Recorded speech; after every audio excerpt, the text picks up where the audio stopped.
You. Hello. Hello, Hello. chat. How are we doing this evening? We are back for another Sunday. Blue Jay! Yes, I was muted. Hello.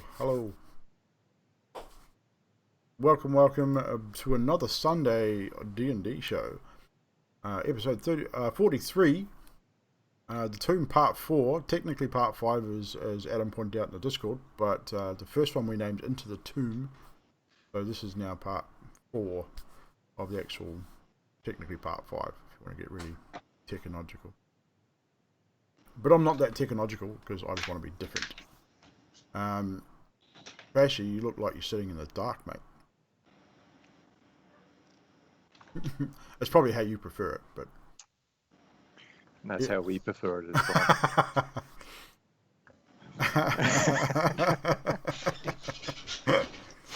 He's stealthing. He's you're in stealth mode. But as you can see, chatters and chatties over here, old Nutty Tart stuffing a face. But you can actually see her better. She's got a new camera. Well, technically I got a new camera, but you guys will be hopeful, or may see if you get a battle tonight, because it's a new battle map. I decided not to put it on my face cam and use it for the battle map instead. So because I'll be using the filter, which will be switching over to DM filter very shortly. But yeah, so no real announcements this week, apart from Miss Viola had her first Dungeon Master session on Friday night. Yeah, good school. Playing a home game. I hear that went very, very well. Two people almost died. Two people did die. Already? Yeah. Yeah. Hey, at the end of the day, as long as everybody had fun, and you as a DM, you had fun. How did you find the whole DM experience being from a first time DM? It was good. I winged it. Just the maps were giving me trouble, and Sadiq was giving me trouble. But... No.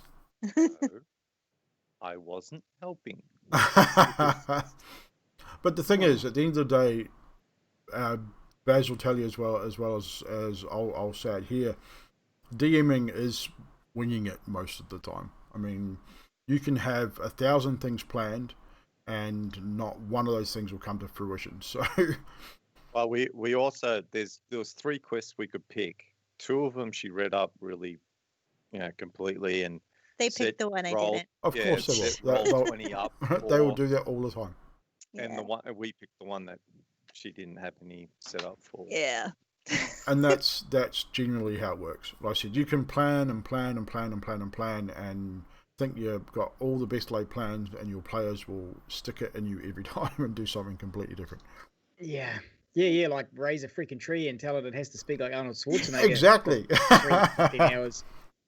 Or murder a main character. I mean, Who did that? I don't know who did that. No one murdered anyone. I don't know. It was murder. It was cold-blooded murder. It wasn't cold-blooded. Warm-blooded murder. She deserved every inch of the sword. Well, without further ado, ladies and germs, we will turn over to our DM for the evening and start our recap. So, with that, we shall start our show. Let's find some moose hack. Isn't that copyright? Sorry, I'm just humming. Right, you all find yourselves in a small room with a skeletal figure laid out on a couch. An iron mason lid was inlaid with silver filigree laid on the floor in the centre of the room. It scans the room to detect magic. The crown and the mace both have a faint magical aura. Fiola's obsession with shiny objects has her enthralled with this crown. Het attempts to stop anyone from doing something stupid by telling lies that the crown and scepter do not have any kind of magical aura about them.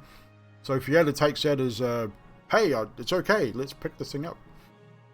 But Het admits his deception.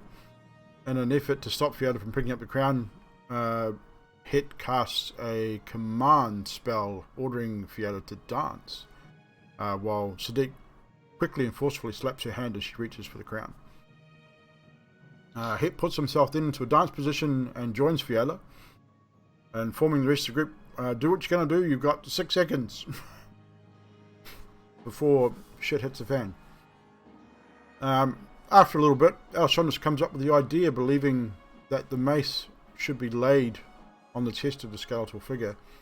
Using Mage Hand, picks the mace up, but, however, immediately as the mace is raised and started heading towards the skeletal figure, it raises its head, stands up off the couch, and in a booming voice, "Who dare disturbs the rest of Asarak? Your death is what you have found." And a combat ensues. The skeletal figure makes motions as if it was casting spells, but nothing seems to happen. Anari starts the combat by firing 3 arrows, 2 striking her target with considerable damage. Het joins the fray with a bless to boost everyone's attacks and saves. Alessandra strikes out with a flaming rapier, not doing a whole lot, but definitely doing some damage. Fiala then casts a healing word to bolster everybody in the room. Anari once again attacks and strikes with a critical strike, and the arrow pierces the creature's left eye, exploding the back of its head, lifting the crown from its brow, causing it to fall and roll and hit Fiala in the ankle. Fiala then picks up the crown. As she touches the crown, hears a voice in her head, booming and loud, basically telling her that this entity was not the true Asarak. Taking some psychic damage, now with a severe migraine, you decide that after hearing what sounded like stone on stone, that maybe another door is opened somewhere else in the labyrinth back the way you came. Sadiq, as he's sort of turning to head out of the room, notices a small green coffer which contained a number of potions and spell scrolls, coins and gems. You then all hear a low rumble which grows steadily louder, and the walls, floors and ceilings start to crack and shake. Everyone turns to flee, but Fiala stumbles and falls, hitting her head. From outside the room, as you guys sort of reach outside the room, the rumble seems to have stopped, but you can still hear it from the room within. Het, Sadiq and Anari all turn to head back and aid Fiala in somewhat. Anari pushes past Sadiq, then somersaults over Het and lands quite adeptly, helping Fiala to her feet. Moving forward, Fiala trips once more, but not doing much damage this time. But you all manage eventually to escape the room as it collapses behind you. Moving forward, you find that a new opening has indeed revealed itself where Het had seen the abjuration magic previously. What is that again? That stuff you had to endure. You move forward, alley searching for traps as usual. You find yourselves in front of a large iron door which Het determines is somewhat dwarven in nature. Ellie then, after a interesting skill check, discovers that the door is not an open and shut kind of door, but finds that a lever is hidden in a sconce on the wall, revealing the room beyond. Opening out to this large room, you find yourselves in what looks to be a alchemist slash mage's room of some description. Lots of jars and bits and pieces all strewn around the room. 3 large vats in the center.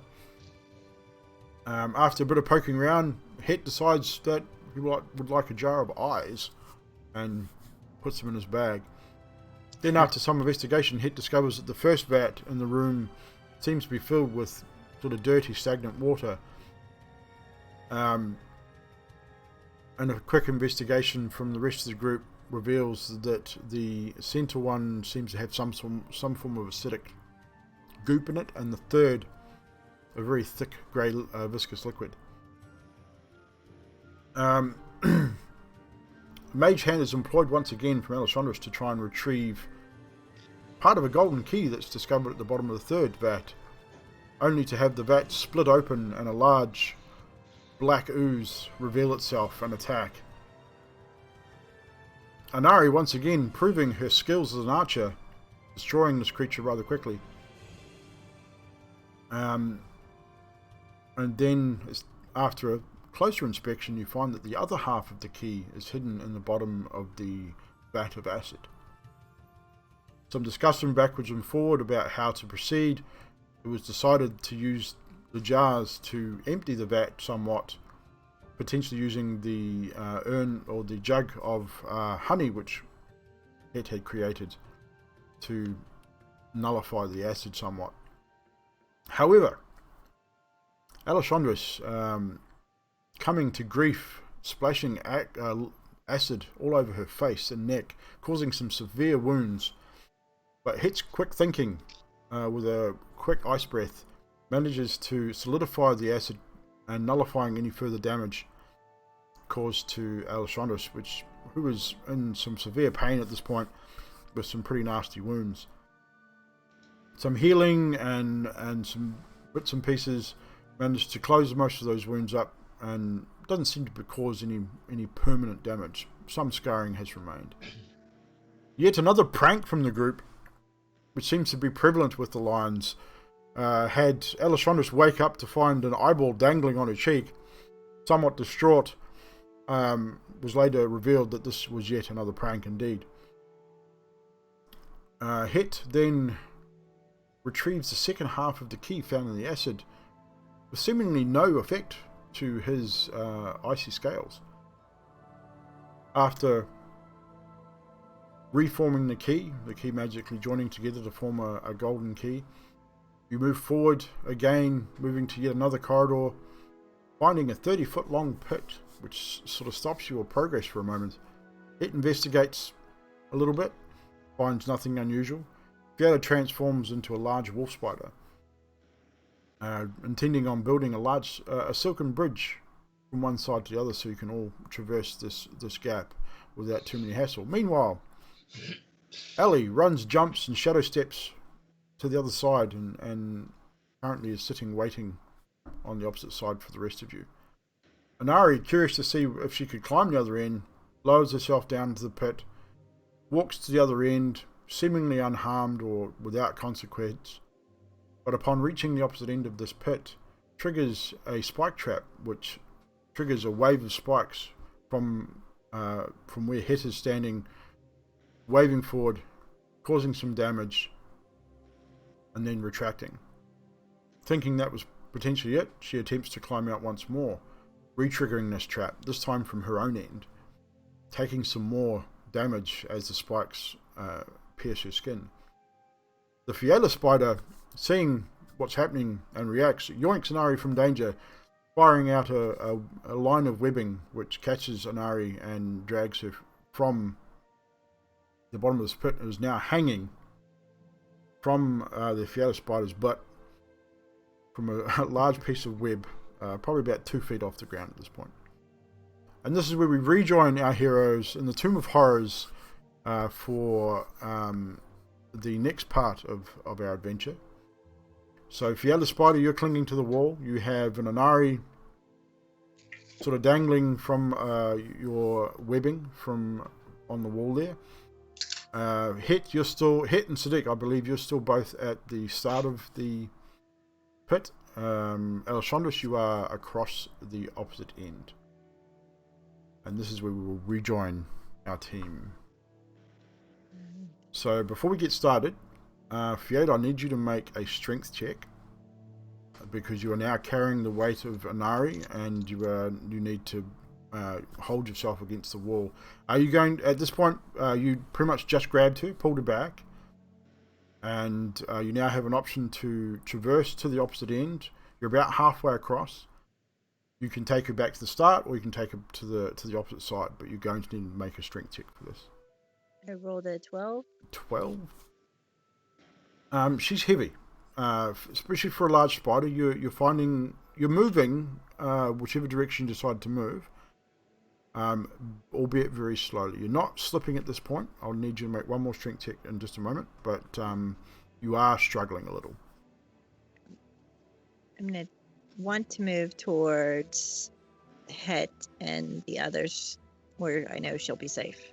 Well, you're about the halfway point. So you've got Alessandros on one side in the direction you're travelling, and you've got Het and Sadiq on the way back. I might go back because I know maybe Het could heal her a little bit. And So. to go back, your webbing bridge is probably halfway finished, so you could potentially use that as well. Maybe, but it's up to you. I mean, you'd know how strong it was at this point if it was able to be used at all. All right. Do I make another roll or? Yes, make another strength check as you travel back towards Het. Okay. Oh, that's a nat 20. A nat 20 right off the bat. Second roll of the night, and we get a nat 20. Ooh.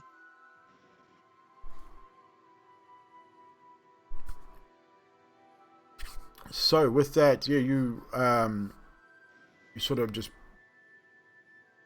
think about it really hard, and you think, no, I've got to get her across there. She's hurt. We need to get her healed. And with that, you make it back to the safety of where you guys started. You sort of scuttle back to the safety side. You move forward enough where it sort of drags her up and over the edge. So Nara, you are now safe, back on the edge with Het and Sadiq. But you are hurt and bleeding.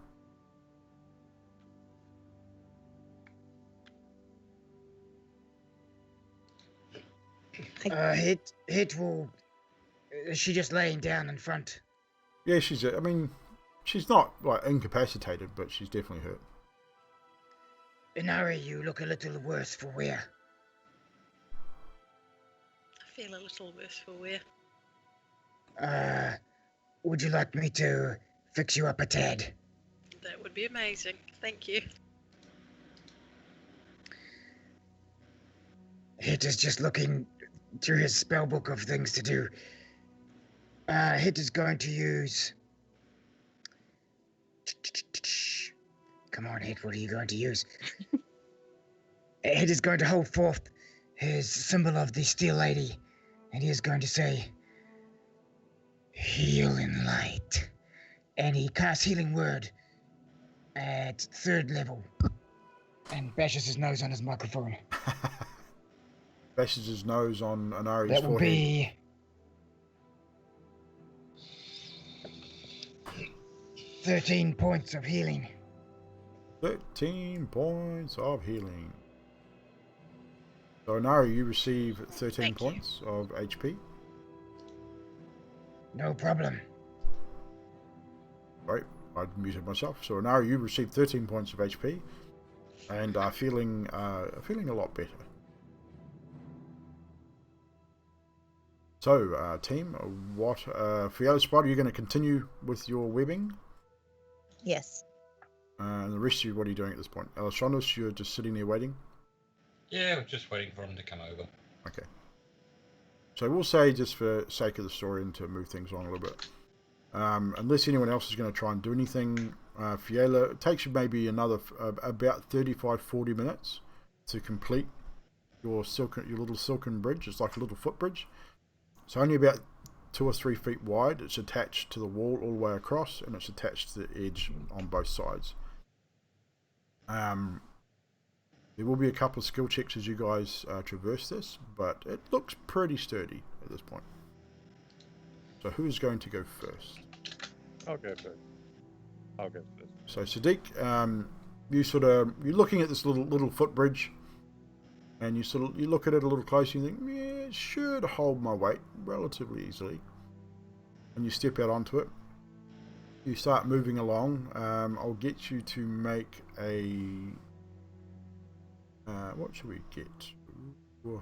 Let's say athletics check. So basically just make a straight dex check. So probably easier. 14. 14. Yeah, not too bad. You get across. You get sort of third the way across. Sorry, and it's slow going because it's not very wide and it's not 100% solid, so it does have a bit of give in it. But you managed to get the third way across without too many hassles at all. Can I get your second dex check, please? 17. Yeah. By the time you get there, you're feeling pretty confident, and you're pretty confident in Fiella's work. It seems to be holding. And with that 17, I'll allow you to traverse all the way to the other side. Again, it was slow going. It took you about sort of 15-20 minutes to get across, so it's not like you were running across, but you were being very cautious. Who's next? That looked easy. Het will help Inari across, maybe. Do you think we can traverse together, Inari? I think we should be okay to do that. And Het will sort of lead Inari, helping her with her wounds, Okay. since she's still injured slightly. Who's going? So you're going first and leading Inari? Correct. So I'll get you both to make a dex check for your first section. Het gets 16. 16, and Inari? I rolled a 10 10. on a dex check. That's bad. Well, 10's not too bad. You find that the first few steps were a little wobbly. Like for a moment there, you're a little concerned that it may not hold both of you together. But you sort of, as you start moving, you notice that Inari's struggling a little bit, so you give her a bit of a hand up and sort of hold her firm. You sort of put your arm out and sort of hold her against the wall, and you're sort of hugging the wall as you're sort of sidestepping across. Backs to the wall, I'd imagine. So you're sort of sidestepping with your backs to the wall, trying to keep the bulk of your weight towards the probably strongest part of the webbing. When you get about halfway across, however, you do notice that the webbing's starting to give way a little at this point with both of your weight on the centre here. I'll get you both to make another quick dex check, please.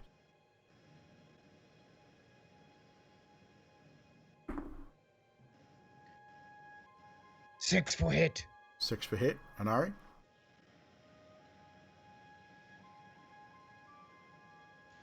17.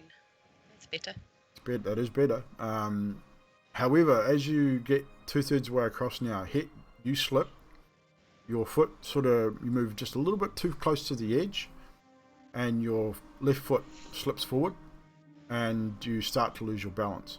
Inari, you see this, and you grab for Het, being reasonably dexterous. You grab out for him, and you manage to sort of stop him from falling. But you also feel the webbing starting to give. It is not supporting your guy's weight. It is starting to give way under feet. I need Inari to make a quick strength check for me, and then I'll give everyone a reaction before I make my next roll for the bridge. 12.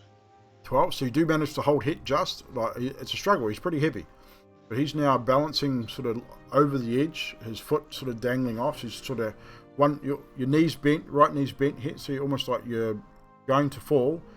And Inari sort of reached out and grabs like your armour and sort of hanging onto your shoulder, your pauldron a little bit. So you're balancing right on the edge, teetering on the edge, about 2/3 of the way across, and you guys can feel the bridge giving way underneath you. So everyone else will give you a quick reaction. So Alessandro, Sadiq, and Fiona, you'll get one reaction each, because you guys will be watching this, I'd imagine.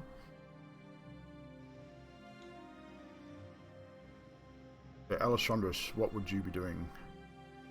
There's nothing I can do. I've got nothing to help. So Thanks, you don't have any reaction. That's fine. Sadiq. I'm gonna quickly put like a lasso on my rope and try to like lasso Het Okay. with it. So that'll be a dex check. I'd imagine. Yeah, we'll make it a. Okay, let's say. Yeah, dexterity, I'd imagine. Be a dex-based thing to sort of try and lasso. It's not that far. It's only about 15 feet. So. Oh, that's a 15. 15? Yeah, it's pretty good.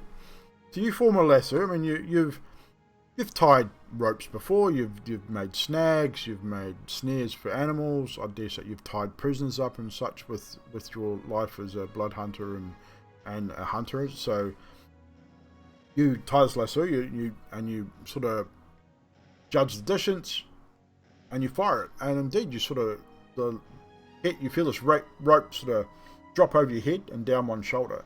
So you can help him by putting it through your arms so it doesn't obviously tighten around your neck and turn into a noose. Yes, head grabs it. You are now lassoed to Sadiq. Fiala, I'll give you one reaction before we carry on. I'd like to shoot webbing at the wall and try and shoot webbing around Sadiq so that he also has a line kind of to pull. So you probably only be able to shoot one lot of webbing out, not two. So Alright, I'll try and shoot it at him. Sadiq, so you want to try and anchor Sadiq? Yeah. Okay, so from where you are, I'd say you don't even have to roll that. You can shoot a spattering of webbing at Sadiq and sort of latch onto him, and we'll use any strength checks that you need to make Sadiq will be advantage because of the anchor. So with that, I'll make one more roll for the bridge. Well, I don't think it is, but okay. The bridge gives way under you now. It's sort of not completely, but it's now to the point where hit. The lasso is probably going to stop. The only thing that's going to stop you from hitting the floor. Anari, you're still hanging on to hit at this point. So Sadiq, you're going to need to make a strength check with advantage because you're now going to take the weight of both Anari and hit, and with both of them together, they're going to be pretty heavy. So this DC is going to be a little higher than usual. 18. Well done. It's exactly what you needed to succeed this check. So with that, you anticipate the weight of both Hit and Anari, and you brace yourself. The webbing at your back, Biala, you sort of pull back and start putting back on webbing as well. And Hit and Anari, you both sort of swing, and the pit's about 30 feet deep. So with where you are on the bridge and the length of rope that's being used, you swing down, not hitting the floor, luckily. And Ari, you bring your feet up knowing what could potentially happen. And your feet are literally a foot off the ground. Like so close to tripping that trap yet again as you guys dangling now at the end of this 30-foot chasm. Whoa, this is close. So, and I would say with that check, with Fiala's help, and I dare say Alessandro's would jump in here as well, you all managed to retrieve your friends from some pretty severe damage. You both will take 2 points of bludgeoning damage as you slam into the end of the wall too, though.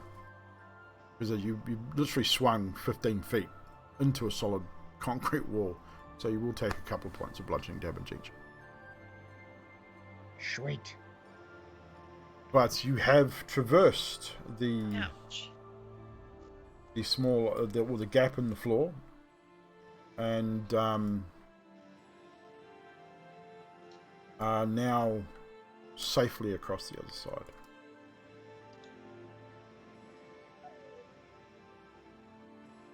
That was close, team.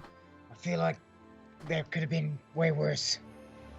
Thanks for your bridge, Fiala. That worked out a charm. I'm gonna wild shape out a spider and say no problem. You're now back Yeah, to human form. Very quick thinking on the web slinging there. I'm slinging. Web slinger. Nari, how are you feeling? You need some healing? Oh, yeah, I'm okay. I'm not, like, fantastic, but I'm not really bad. Be right back.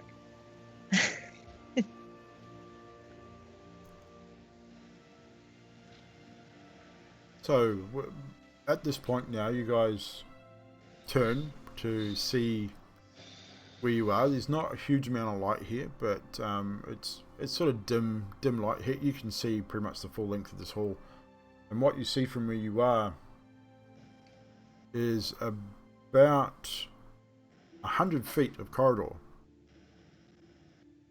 with seemingly no doors anywhere, and it stops at a dead end. You guys seeing this? There's a corridor, but doesn't seem to have any.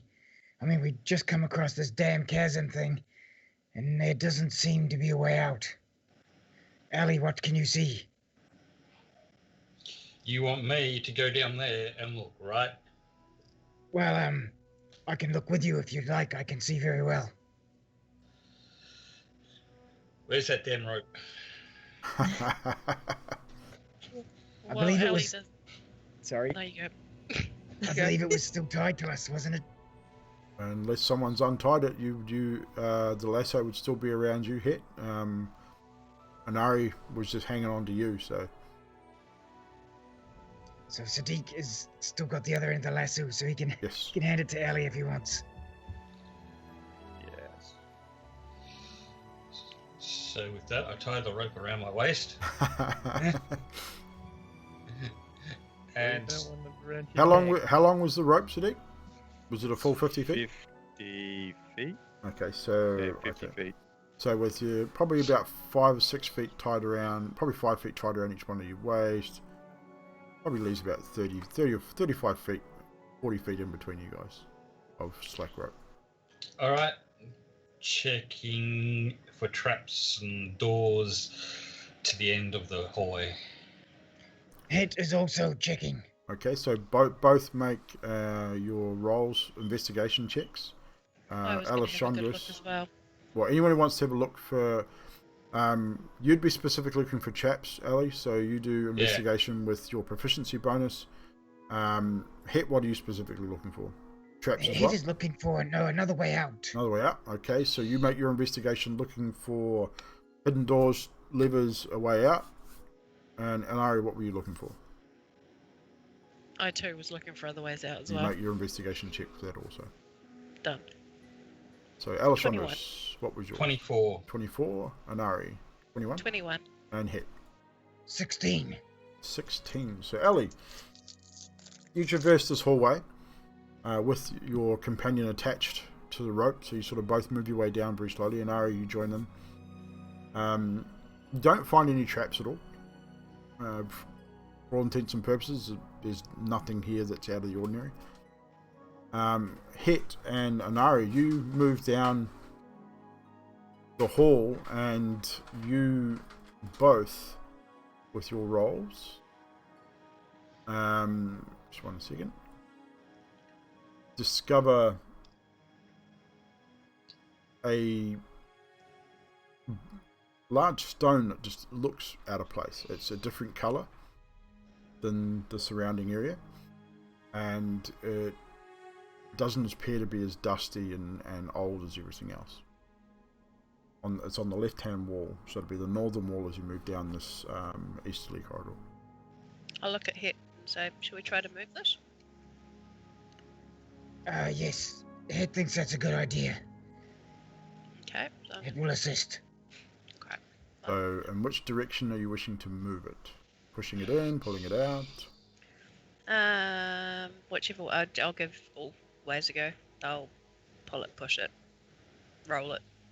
So make a strength ticket advantage. You got hits help. Already got a natural 20. Natural 20. Don't think I can get any more than that because I've got no strengths. Hey. Oh, just to let everyone know too, guys, we have new emotes, if you haven't figured out already. I have done some more D&D related emotes for the natural 1, for the natural 20. We've got a hype, an LOL, and a rip for different tiers. But I think for tier 1 you get LOL, natural 1 and natural 20. So, DM, I have a question. yes. The jar of eyeballs I picked up, the assorted eyeballs. Yes. How many eyeballs would you say are in that jar? Assorted sizes, I'd say probably 20 or so. Roughly 20, because there was some bigger ones, some smaller ones. Looks like it's probably some like small animal ones, rodents, and then some up. There's probably, looks like there's even a giant's eyeball in there. It's quite a large one in there. Oh, nice. So it's a I good have written mixture. that down. Assorted eyeballs, roughly 20. Yes, 20 it is. So with your check, you sort of feel around and try and pull it. Doesn't give, but you give it a good push, and it does move, and it moves in about an inch. And then as it moves in, you hear that sort of audible clunk as it hits something at the back. And then the whole wall in front of you just lowers slowly, stone on stone. Oh, the wall in front of us. Okay, I was Yeah. like, uh-oh, here comes the ceiling. No, there's a wall in front of you. And it lowers. It takes about 5 minutes to lower. It lowers very, very slowly. But as it lowers, it reveals a 10 by 10 room with a door at the opposite end. Just a simple wooden door. Good work, Inari. Your idea in that situation worked well. You seem to think better when you're near death. It's something, I don't know. That's the brain thing. With this room, can I have a good look around to see if I can find anything? Or you in this little 10 by 10 area. Mm-hmm. Roll investigation. Mm-hmm.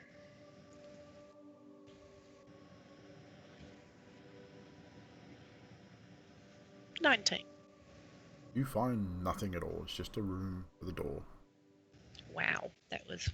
Wow, I mean, that's pretty much all it is. A room with a door. Shall we go through the As, door, guys? as opposed to a womb with a view. Shall we knock? I don't know if being polite will work now. We haven't done that so far. It's just true. Yeah. Well, Allie? Inari's doing well. Let her carry on. I mean, I can investigate for traps. It's up to Be you. my guest. Okay, I'll give Ali a break. So you will roll a dexterity check. Well, investigation to search for traps. Investigation. No, just investigation. Wow. 10. 10. As far as you know, there are no traps. Okay, now Ali, apparently there's no traps on this door. Is it locked? Have you tried it? I'm gonna try it. Not locked? Well, then I'll open it. Slowly. Behind it if I can be. Looking Well, around. the door opens inwards. Okay, I'll so push it then. You push it open slightly. As you push forward, you are confronted with a very... It's very dark, this room. There's no light in the room. So the only light is whatever light you guys currently have out. So those with dark vision can sort of see in grays and that. You can see pretty clearly from where you are. The room appears to be filled with funerary offerings and furniture. There are 4 rotting sofas, a couple of throne-like chairs, a jumble of stands and tables and vases and urns, chipped and broken. There's some tapestries hanging from the walls, on the eastern and western walls.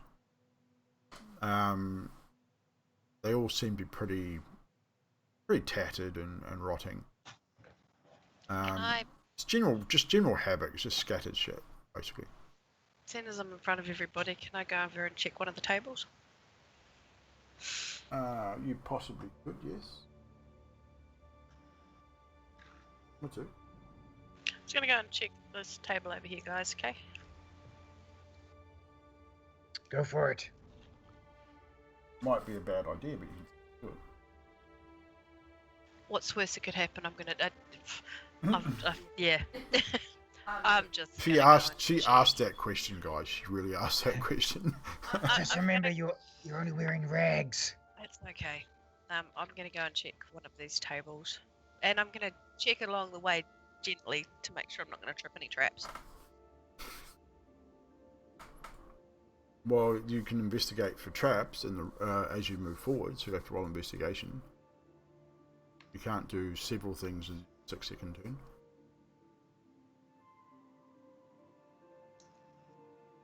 But I really want to check out fuck it, I'm going to check out the table. You can just walk to the closest table and check it out. So again, roll investigation.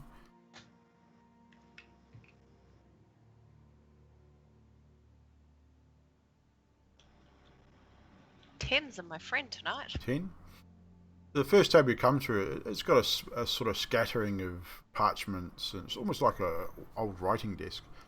Some old parchment, doesn't look like anything interesting, nothing you can read. All seems to be in a different language, something that you've never seen before.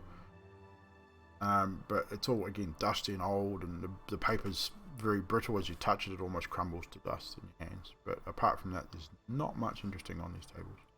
Even just sort of scanning the room, you can see it's pretty. This whole room is in pretty much disarray. You do, however, notice a door on the opposite to your right as you sort of enter the room. On the opposite corner, there's another door. I'll relay this to the team, but I think we should look a bit further into stuff. So, what is the marching order coming into this room? I'll go in next. We'll go next. I'll follow Allie. It would be somewhere near between or around Fiala or Ellie. Are you all moving into the room, or are you going to sort of hang out at the doorway? We'll go in. Moving I in, don't yes. like it when he says that. Yeah. What's the marching order? Yeah. None, because we're scared something's going to jump out of the table at us. No, it's not a table, it's an alternate reality. Also, I'm doing the rope around my waist. Okay. So, Hit, you now have a rope around your waist that's not tied to anybody. Yeah, Hit takes it off. What are you doing with the rope? You're handing it back to Sadiq and put it in your own pack? I'm gonna take it back and hold it back up.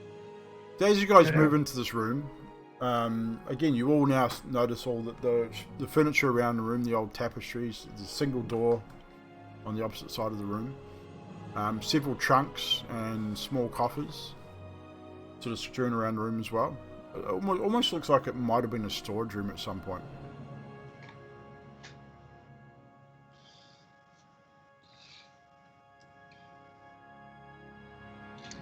Does it smell musty in here? It does. Very, very musty indeed. Hit reaches into his pack, unscrews the jar of eyeballs and pulls out the giant's eyeball, holds it up in his hand, and he's looking around. He starts going around the room, inspecting everything, just searching, but he's making it look interesting. Roll investigation. What are you specifically looking for? Or are you wanting to just scan the room? Yeah, Hit is just scanning the room, Okay. looking for Perception things. check. You said an old storage room, so he's Yeah. looking for things that may have been stored here. Okay, so just general perception. Unless you're sort of physically going through things. No, not physically going through. 6 plus 5 is 11. 11, you look around the room again. With an 11, you notice the tapestries on the walls. They're faded and old, but are pretty cool looking. You do notice a couple of good-sized chests, which are closed, and a few small coffers here and there. But generally, the room just looks just cluttered and disarray. So, Hit's still got the eyeball in his hand, and he's doing this, and he says, Fiala, there's something over here that reminds me of you. A couple of big chests. Oh, wow. Hey, what are you doing with that eyeball? Hit is using a special gift to help him see much better. Okay. I'm gonna go over to the chests and, do they look like they have a lock on them or anything? No, they look. They've got like a latch on them, but there's no lock on them that you can see. I'm really, really afraid of these chests. Allie! What? I'll check the chest for traps. Thank you. Roll investigation and your proficiency to check for traps. There is no traps whatsoever. What'd you roll? 14. 14. As far as you're aware, there's no traps. They look harmless. They look harmless. They look. Sadiq, these look harmless. Do you want to look at them? Sadiq? I'm right back here. Come looking here. at, looking at Hit. Ellie going, do you remember that chest back when we started? I wasn't with you then, so shut up. Sorry. Yes, yes. Do you think they could possibly be that kind of chest that we encountered when we had what was it? What was that guy's name with the pet? Stock food. Yeah, stock food. Yeah, him. Do you think these chests are like that? It's possible. Hit puts his back down and puts the eye back in the jar, puts it in his bag and walks towards the chest and says, well, I think we have been scared for too long. This is not a crypt or a rest area. I think it's safe to open a chest. And Head tries to open the chest. Okay, first chest. Head opens the chest, and as you open it, you peer inside, and what you find is a small pile of shiny coins. I grabbed Fiona. In here. And you are staring at 45 platinum pieces. Head reaches in and scoops up the platinum pieces. See, guys, sometimes you just have to weigh up the options. I mean, I was absolutely scared, but this chest is actually quite wonderful. It Okay, looks like... you can open the next one then. I'm gonna open the next one. You gonna open the next one, Fiona? Yeah, Open the next chest. I open the next chest. As you open the chest, Fiona, this is not good for you. Oh no!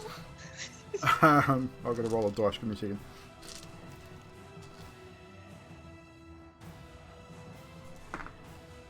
Oh yeah. Just give me 1 second, guys. I did not expect this to happen. Oh, that's bad to hear. Oh no. Yeah, didn't expect it to Roll happen. for initiative. I just need to find. I hit the mimics. It's okay, guys. It's jokes. Head is scooping the platinum from this chest and he says, this chest is lovely, but not as lovely as yours, Fiona. Thanks. As you open the chest, young Fiona, from the ceiling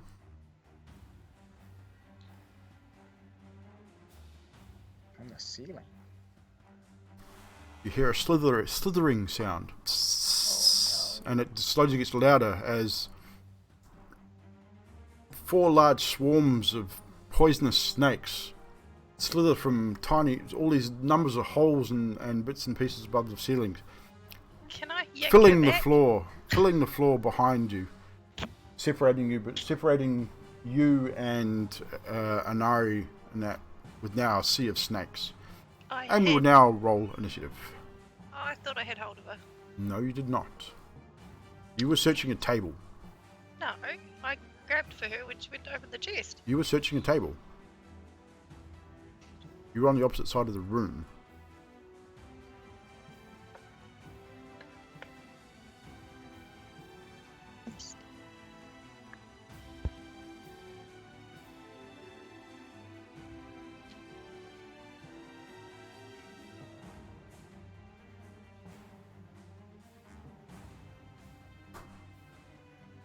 One second.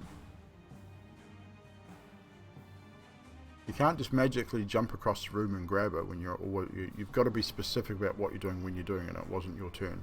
It's all happening simultaneously.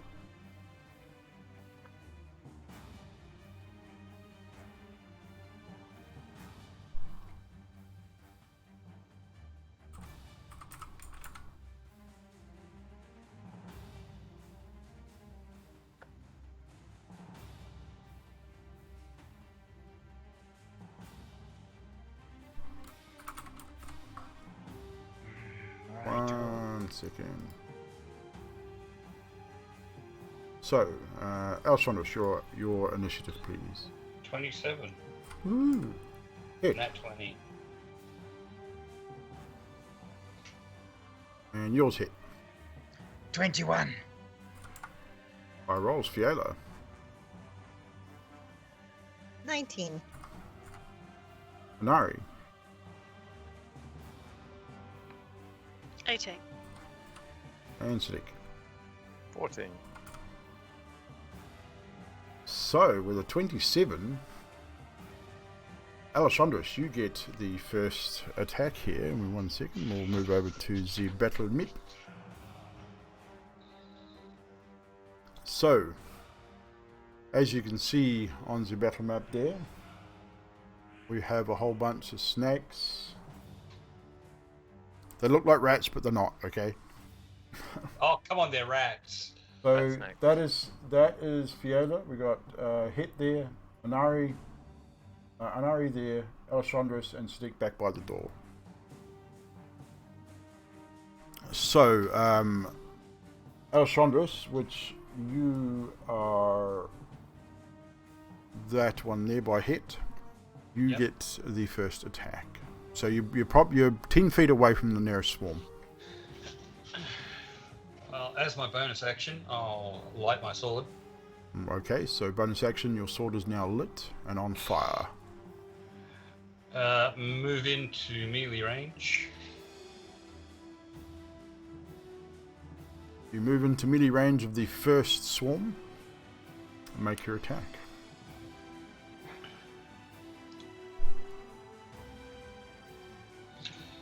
That would be 19. 19 does hit.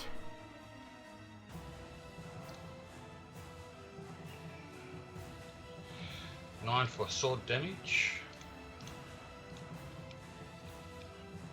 And 12 for flame.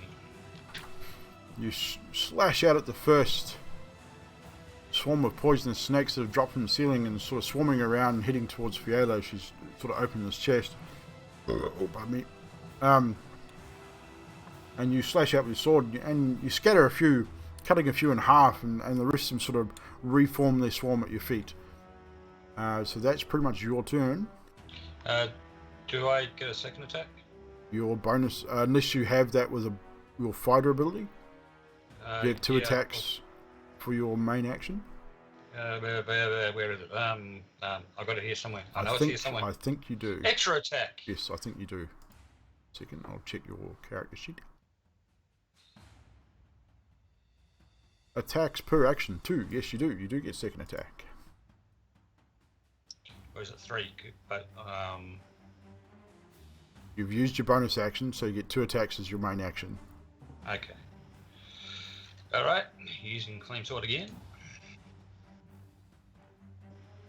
24 to hit. That certainly hits.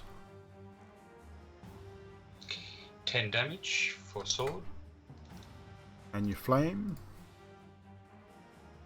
10 damage for flame. And very quickly, and adeptly, you just dispatch this first swarm of snakes in a flash of flaming sword, clearing the first one away from Fiala's feet. So 3 swarms are left to go. That will be your turn. Yep. It is now their turn. And they're just going to swarm into the closest person, which still happens to be Fiala.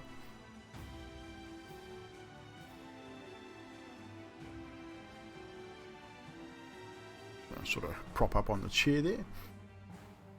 So Fiala, you're going to take 3 attacks here.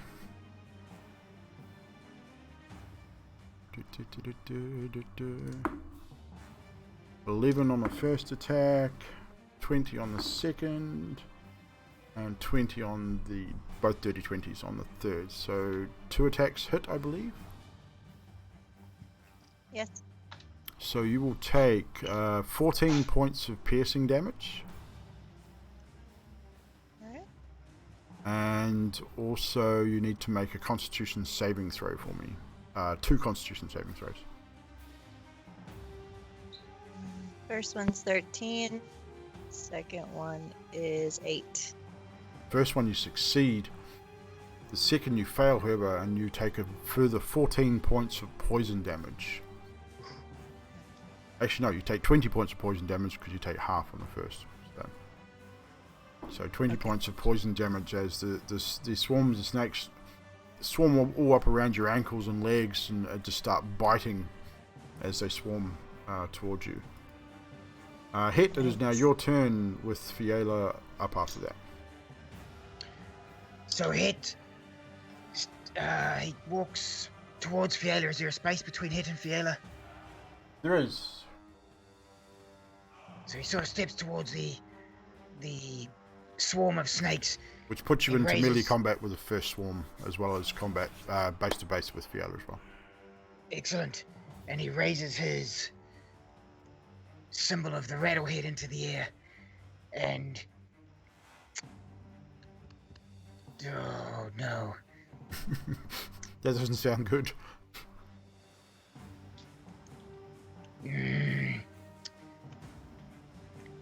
Yes, it doesn't sound good. No, Het was about to do something, realized it was a distance. And he is just going to...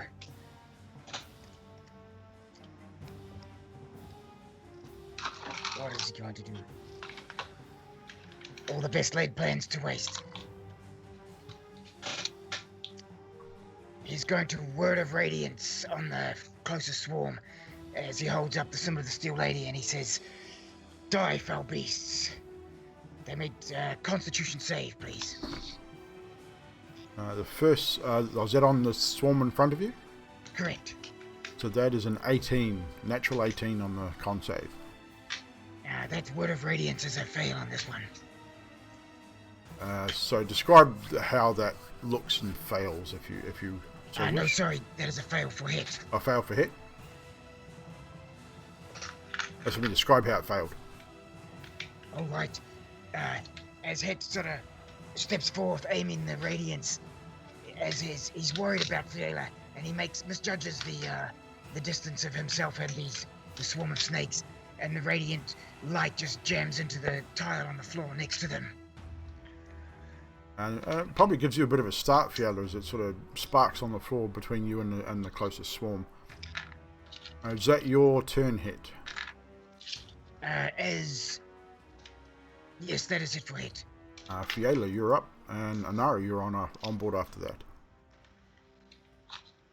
So there's how many left? You have 3 swarms of snakes around swarms, you currently. I'm gonna cast Forge Lightning 4th level Okay.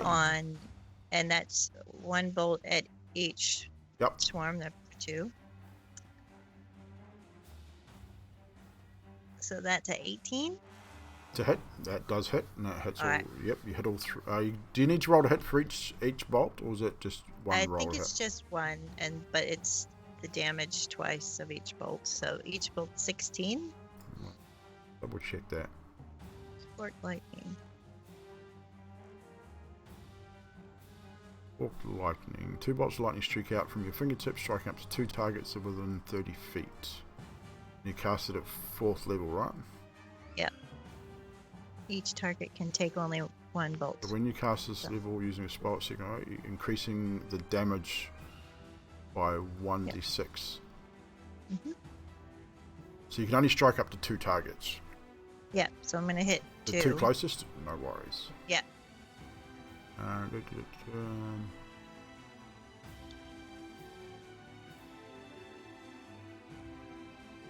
Okay, cool. So that's 16 points of lightning damage on 2 of the swarms.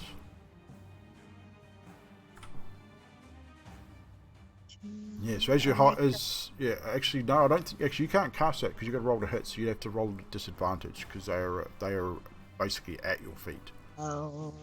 Okay. So So you can either just roll you can one re-roll die. your hit at disadvantage, or you can choose something else. So you want me to roll twice again, or just It's roll up to you. another You one? can choose a different spell, or you can just roll another d20 and take the lower of the 2 because your first one was an Alright. 18. I just rolled again, and that was 25. So Okay, so 18. So it still I'm gonna hits. go with that. Yeah, so that still hits. So you sort of hold your hand down towards your feet and fire your forked lightning, and it strikes the 2 closest swarms to you, dispersing them quite wide. And as they sort of take some damage, You can see a few of the snakes have been sizzled and have sort of burst and set on fire, but the rest of them reform the small swarms and are continuing to swarm around your feet. You have a bonus action and movement left if you so wish. I'll do I have a bonus action cantrip. I'll cast Bloodlust. Okay. That's every creature within 50 feet must make a wisdom save. That's every creature. So that's everyone in the room, including your friends. I'm not going to cast that. I'm going to stay where I am because I don't want to move because it's, yeah. You got to be careful. Some of those spells, if they don't specify that it does not include friendlies, if it says every creature, that's friendlies included. That would be bad. So with that, that is your turn. Anari, you're up. Sadiq, you're on board after that. You're not transmitting, by the way. You're muted. Going to turn my microphone on. What is a microphone? And then I am going To speak up so we can hear you. I'm thinking. I'm gonna cast bees. Bees at which swarm? The one closest to Fiala. Okay. So, what is the spell of bees? Do I need to make a save? Do you need to roll a You hit? need to make a con save. A con save. And I rolled a 2. Okay, so that's a fail. So you take 10 points of poisoning damage. 10 points of poison damage. As you cast your bees at the swarm of poisonous snakes, they don't seem to be taking any damage at all from your swarm. Okay, so then I shall knock an arrow. What was your... Was that action, bonus action? One action for that One action? So you can't fire an arrow. Can I not? Don't believe so. It costs you an action to do that, does it not? Mm-hmm. And you've just used your action to cast bees. I get 2 actions? Or is that just with you my get, bow? You get 2 attacks with your 2 action. attacks with my bow. Okay, With your yeah, bow, never mind. yeah. Never mind. So because you cast a spell as an action, you have a bonus action and a movement. No bonus action or movement. I'll just stay where I am. Not a problem. Sadiq, you're up. I'm gonna go in and take a swing at. So where you currently are, you're gonna have to probably go over the table. It's not a I'll big go over the table, table. but you'll have to go over the table. So I'll go over the table. get to there. That'll be your full movement. I'll need you to make a quick athletics check to see how cool it was you going over the table. 16 for athletics. 16. Yep. Yeah, you're not one to show off, but you sort of, as you move into position, you put one hand on the table and just throw your legs over and just land almost 3-point landing on the other side. Axe up or sword up, ready to go. Your attacks. First attack is 21. 21 does hit. 12 points of damage. 12 points of damage on the first swarm. All attacks at the same swarm. Yeah, until it dies. Okay, cool. Second attack. Second attack is 24 to hit. That hits. 16 points of damage. 16 points of damage. And what right have you got up of if any? That's a radiant damage. That's with the extra radiant damage. Okay, cool. So you swipe out, double swipe. Snakes being slashed in half, going everywhere. The swarm is still there, however. It's not looking too healthy, but it's definitely still there. Do you have any more attacks? No, That's it for you. Now back to the top of the round. Chandris, back to you.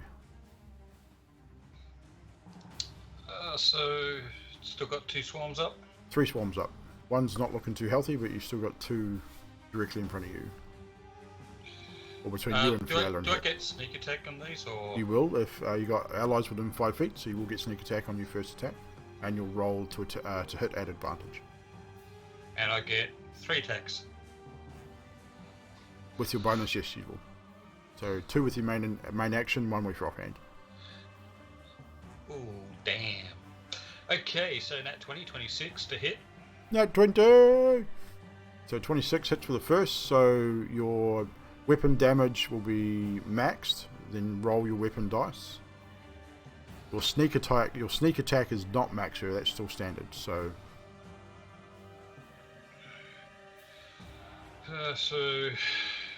you'll start with, before you roll any dice, you'll start with a base of 10. 10. So that's 25 for the base damage. and is that not including the fire? Hang on. Hey, hang on. I fucked up somewhere. I don't know what's going on. Right. So 19 for base damage of the sword. And your fire damage? Fire damage is 6. That's 25. And your sneak attack damage?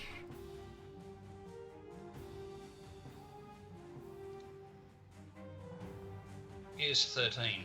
13, so that is what, 38? 38, yeah. So with that, you strike out that first swarm and you swipe through it with no effort, wiping them completely off the board. And with that extra sort of infinity damage, you manage to, on the backswing, take out the second swarm at the same time. Oh, cool. There is now 1 swarm remaining over by Sadiq as Alessandros removes 2 swarms with a single attack. So you still have movement, and you still have 2 attack. You still have an attack on your main hand and on your offhand. I'll move up. And attack again. Attack away. This time you don't get sneak attack and you don't get the advantage. 23 to hit. That hits. And what's your base weapon damage is 10, right? 8. Yeah, 10, sorry. Yeah, so that destroys him anyway, so won't even worry about rolling. So 6 for damage. With your flame, it's going to kill him anyway. So, Alessandros just mows through these snake swarms as she just back and forward with this flaming rapier. Get away, get away! Woof, woof, woof. And destroys them all. And hey, Fiala, ending the combat. My life dead done yet? I don't think it was life-threatening, but good try. Just checking. And that is the end of the combat round. As we return to the other screen. I don't know if a life debt works that way, Ellie. I think when you owe someone a life debt, it is for life. Is that not how that works? I don't know. I've never had one. Till now. I still don't know how it works. So, with the snakes now dealt with, some taking damage, some not.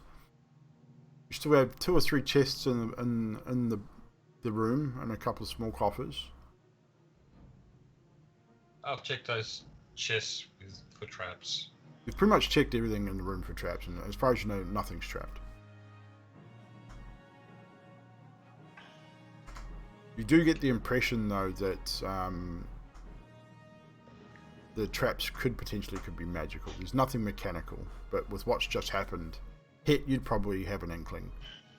So anything that's in these chests is probably a random magical event upon the opening of the chest. It will take 10 minutes to do a little ritual to detect magic. Maybe And the exacts. as you do so, you do indeed find that not only does all your usual equipment glow an arcane blue, the remainder of the chests that have not been opened also glow with a similar sort of arcane essence.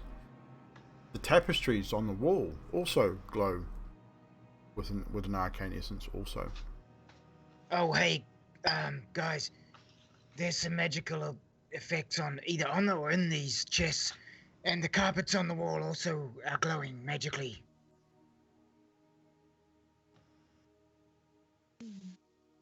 The tapestries themselves are abjuration magic, Ah, good old abjuration magic. and the chests are conjuration. Okay, I can give you some details here. The protection protection of is abjuration, that is on the walls with the flags or carpets or tapestry type things. The chest, however, is a type of magic you would know as summoning type conjuration to make something. Can is there any way to get rid of it, dispel it, or something? Oh, I'm sure there is. Do you have anything like that, Ed? Unfortunately, it has not learned anything of that scope as of yet. The best option is to get you, Ellie, to open everything.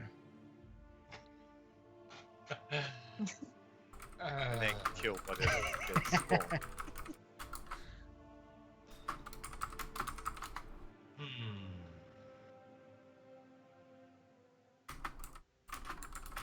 Yes, I'm saving it.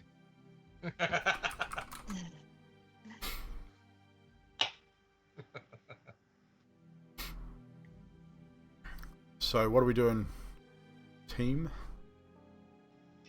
I say we just open the chest and kill whatever comes out. Sounds like a good idea. You start. Nothing's that bad, right? Go for it. Well, I mean, potentially. Well, Anything I'd is say it's- possible. I'd say it's random considering Hip opened the first one, he got coin. Second one, snakes.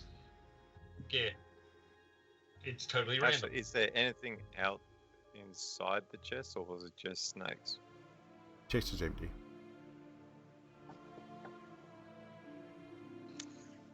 I don't know, people, what do we want to do? You open the next The chest. next one, Sadiq. Alright, I'll open up the next chest.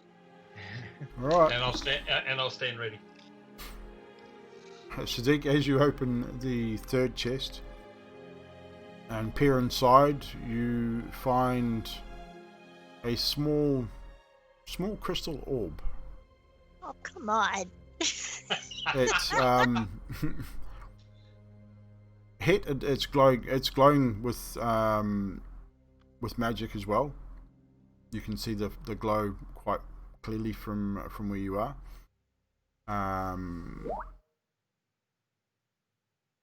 Oh, you did too. The orb, I mean, have you touched it yet, Sadiq? No, No. I'm just opening the chest. Hit, from what you Yeah, can see with the... no. Because I dare say you're all sort of gathered around, waiting for something to happen. So as you sort of notice this orb, you know it as an orb of scrying, or an orb that stores a particular event. And it's generally a one-time use. Oh, I know what that is. That is an orb of scrying of some description. It's much like an eyeball in my jar. Except that this one's actually magical and your eyeball in your jar isn't. Oh, those jar of eyeballs are very magical. They can be used for a lot of different things. Like practical jokes, I seem to remember. That is also true. But as ingredients in other magical effects as well. So shall we pick it up, store it? Yeah, pick it up. Put it in the ebony case and stick it back in the bag of holding. Hit picks it up and hands it to Alessandras. Ebony case? What? The jade coffer. Oh, the jade coffin, sorry. Right. Which is Who the bag picks it of up? Hit does. Hit, as you pick this orb up, holding. all of a sudden, everyone in the room, not just Hit, but everyone in the room, your vision goes black. almost like that whole fade to black thing, and instantly, almost a whirlwind effect sort of takes over your minds, and it's very disorientating. And then all of a sudden, you are standing in a large cave. It's very dark. The items that you had lit before are no longer lit, and you can't seem to light them. Your rapier doesn't light, and you're speaking the command word, nothing happens. Sadiq, your sword, also same thing. The Rite of Dawn has faded, and you can't seem to reactivate it. You're all standing around, sort of looking, and then your vision moves forward again very, very quickly, almost like a sort of tunnel vision type thing, moving forward from the cavern across treetops. None of this land is familiar to you, but then it settles in a clearing, some distant forest. Standing in the clearing is two figures. One of these figures you are familiar with, you've seen before. A tall elven gentleman, long dark reddish brown hair. You all recognize him as the elf that identified himself as Kosis that day back in the guild hall quite some time ago. The second figure, female, standing with her back to you, hood up. You can't see her face, but you can hear their conversation. It's almost like you're there, but you're not there. The male figure speaks.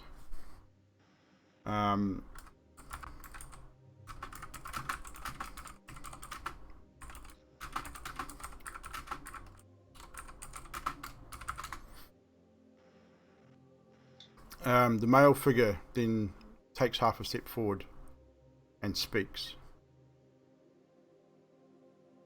He looks at the female figure in front of him and says to her, "You have a choice to make.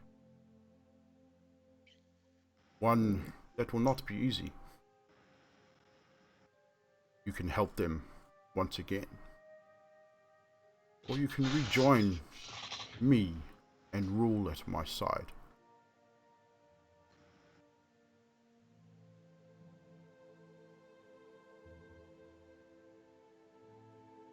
You're muted.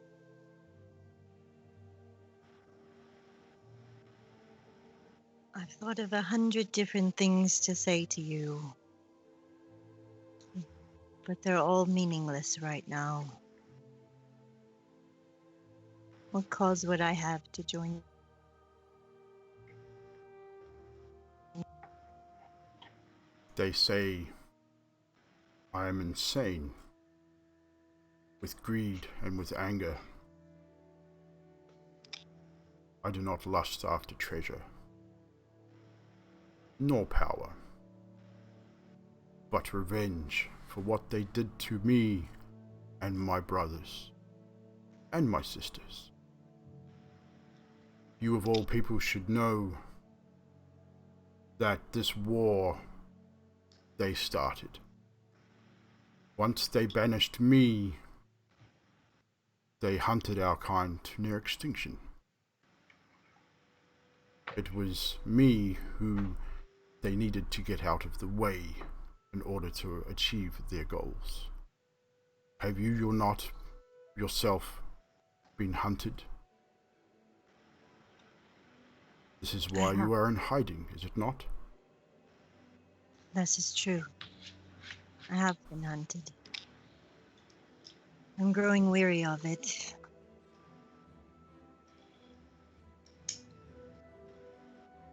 But there's still hope.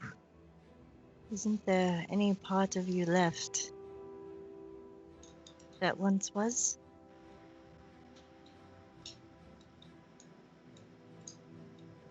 "200 years I have rotted in that place. The place that they put me. The first 100 years I fought to find a way out.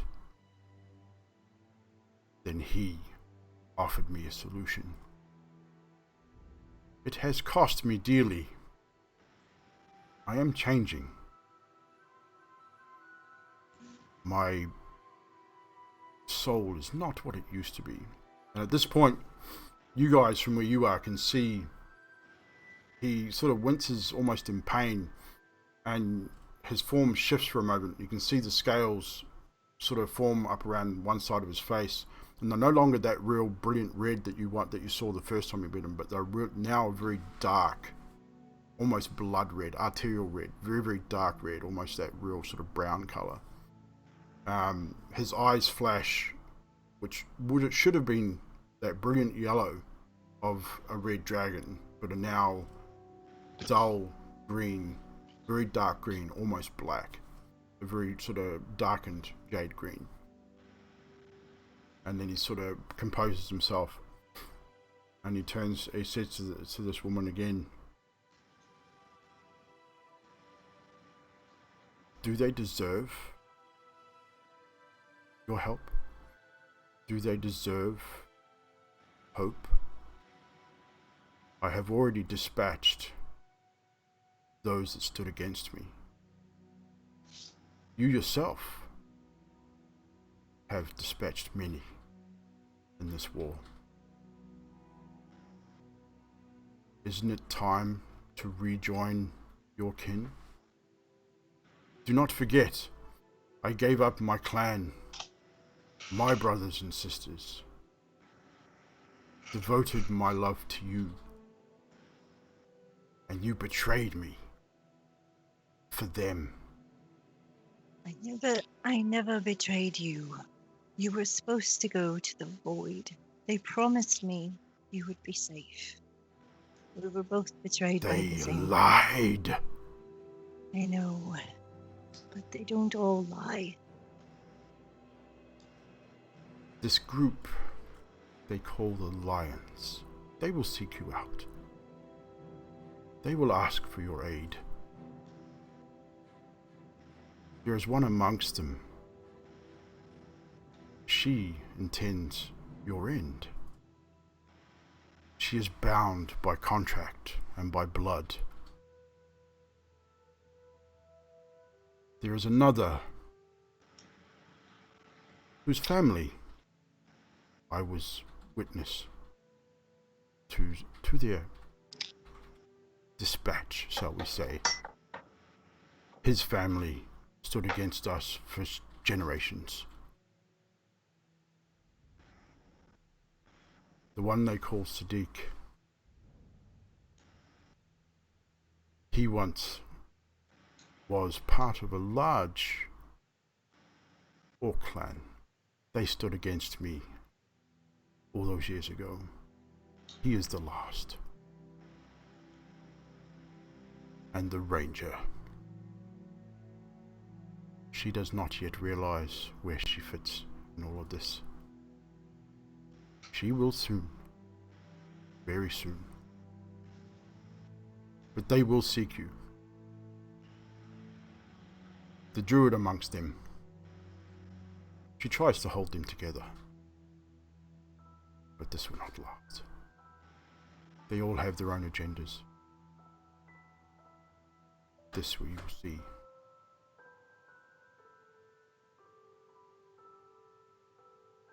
If you destroy everything closest, what will you have to rule over?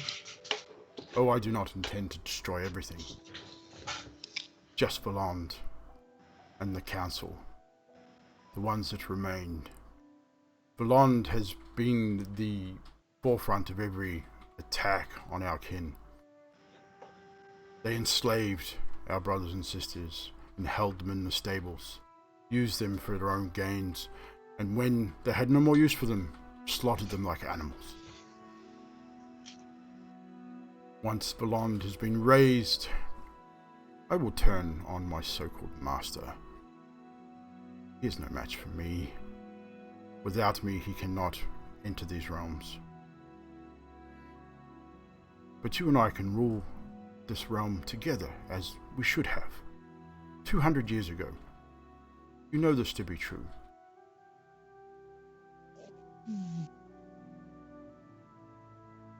This is our place. This is our birthright. They stole that from us.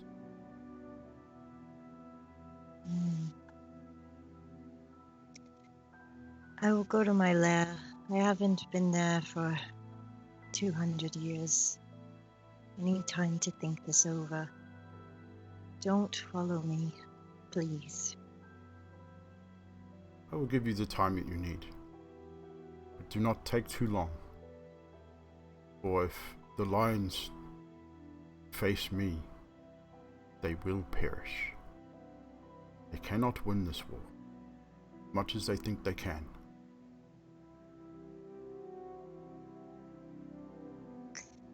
I'm sorry for everything. I am sorry too.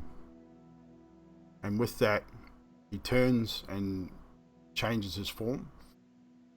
And now, as he lifts off and flies away, you guys now see this large, ancient dragon who was once a brilliant ruby red color is now emanating a very dark and shadowy aura.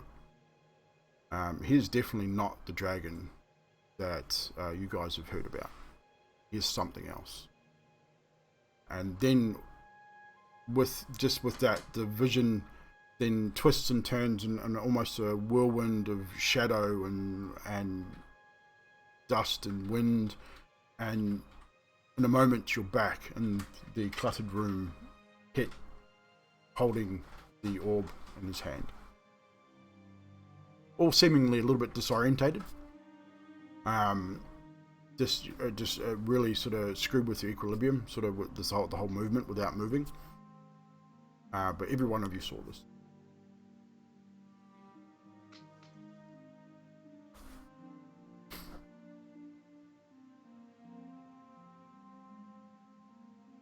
Oh, that was interesting. You muted, Trash. Yeah, that was weird. I'm holding this ball. Magical set of balls. Just the one. So, did any of you guys... I mean, we all heard that and saw that, right? That wasn't just me. I heard Sadiq's name in there. Yes. And there was reference to agendas of our group. Just so we're clear, I do not have any different agenda than what I have announced. And Allie's on a mission. Bah. As much as that. Yeah. You're muted, So- Trash. You're muted. We're assuming. Trashy, that you're Tosis muted. and- Okay. That seemed like that was recent. Yeah. Do you think that's happening now while we're here?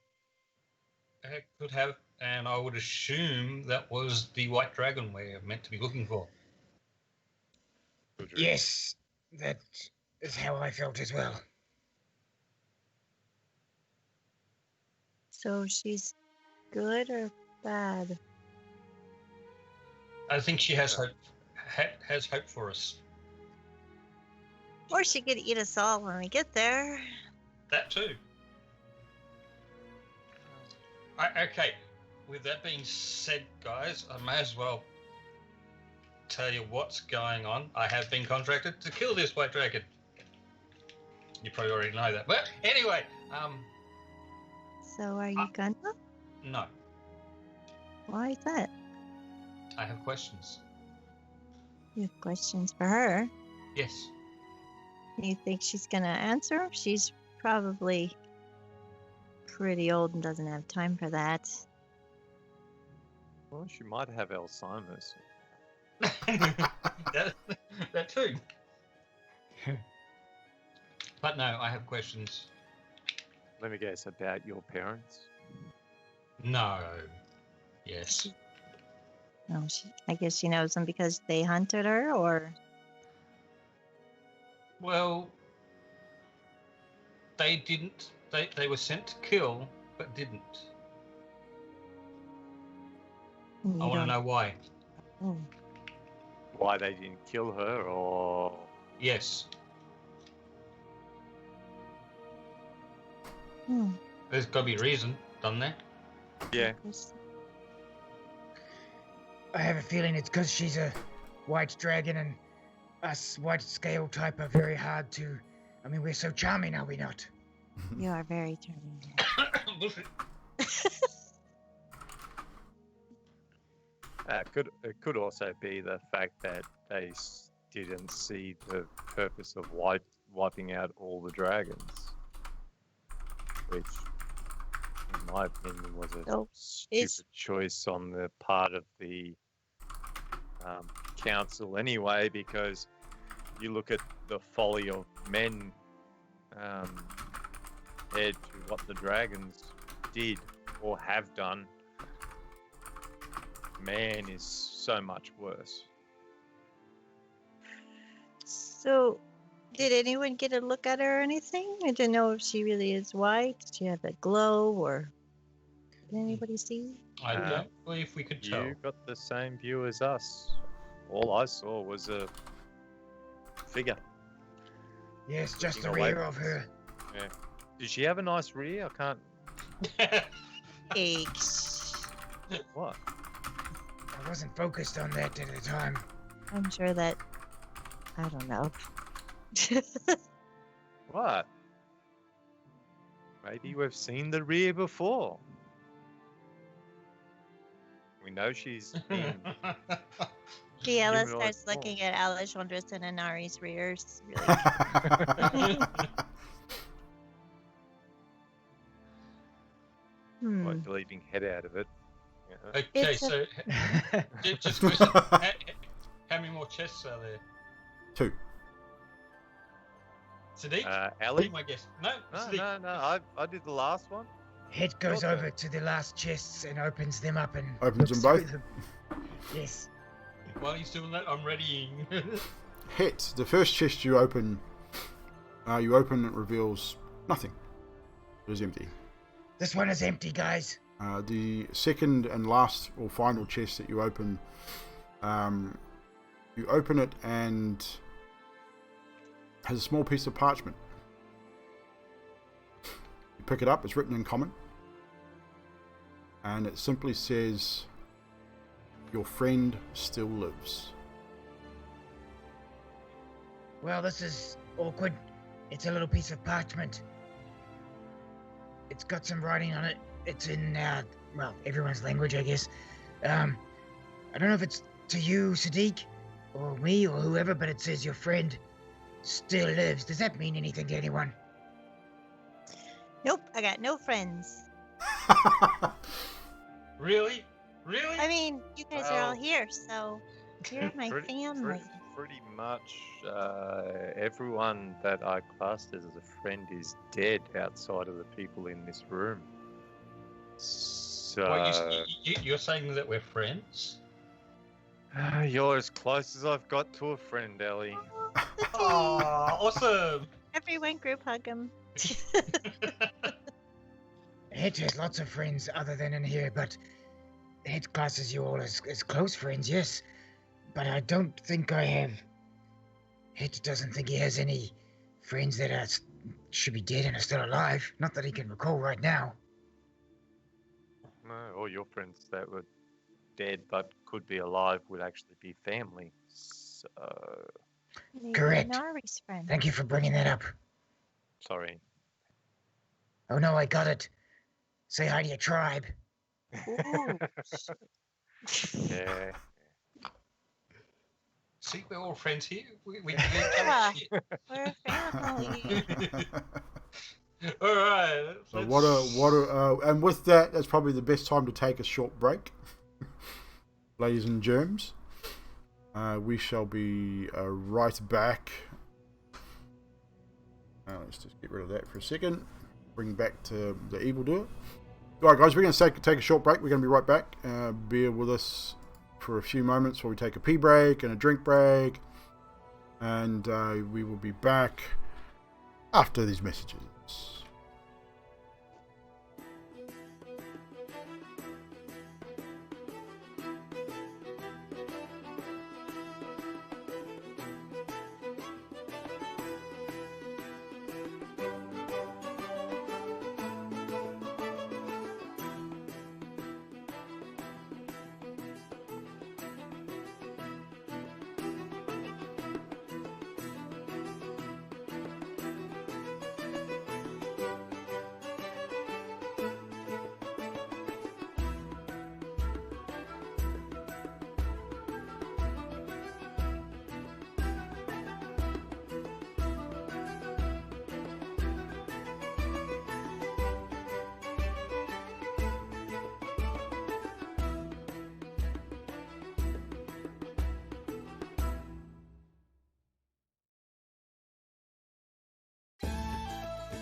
It's good.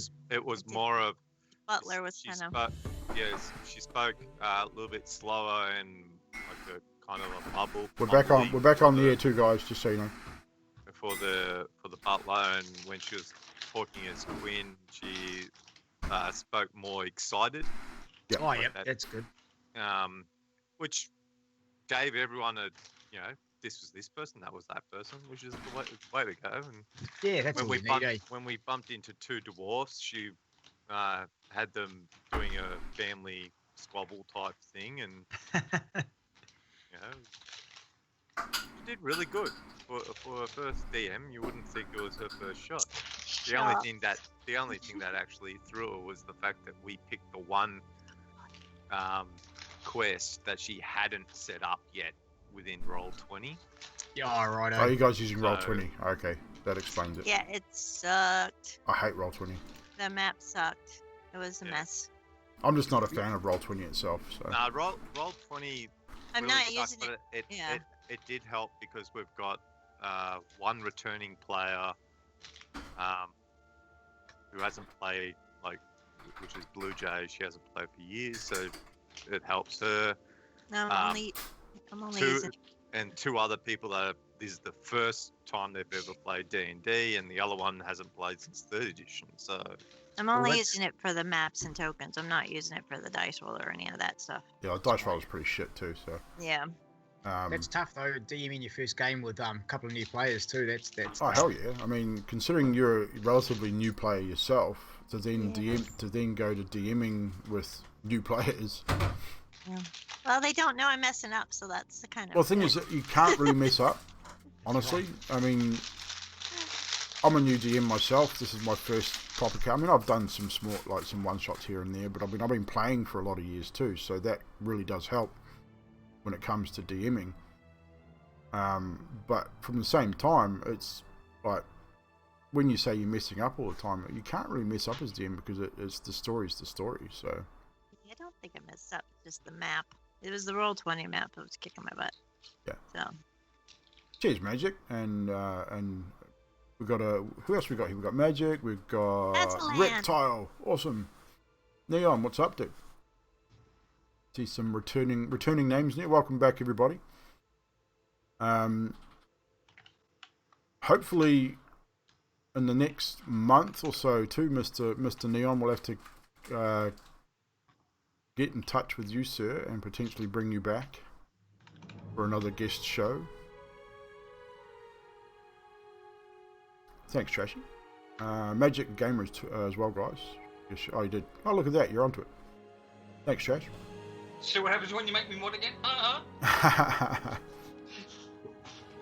We got some new alerts for the follow and stuff too. I don't know if anyone has actually followed or anything, but we have got some new alerts and stuff. I might even be able to show you actually. I didn't make them. I bought some that were free, so I didn't actually buy them either. They kind of fit, and they work really well. It's 1 second. I shall show you. Before we get started, let's emulate a follower event. Here we go. We've got a zombie hand popping up and picking my nose. But that's for everything.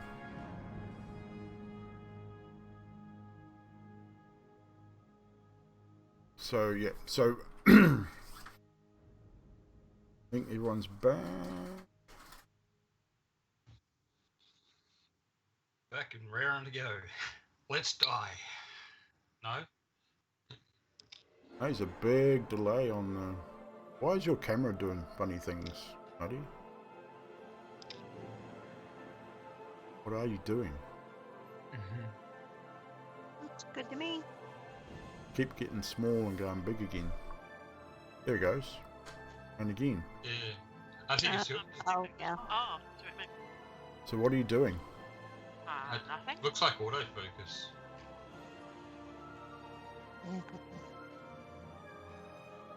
Oh yeah. Well, that's crazy. I will fix that. The See camera if- is possessed by the evil spirit of the dungeon master. My computer's possessed, I tell you. Now you're frozen. I'm not. No, you were. Oh, No, you yeah, I are. am. I'm not. You are. What are you doing? What else you got running? Turn WoW off.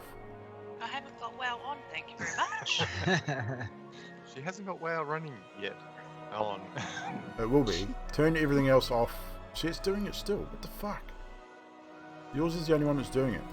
The only things I've got running is stream and my thingy page. Your thingy page. Yeah, I'm raiding with Drax. Are you raiding Drax? Oh, whatever I did made it really, really big. Wow. Another character's killed off. Oh, don't put me that big, that's See- scary. See if I can. I fixed it, so we should be good. So right back to the DM. Yoink. And back to the story.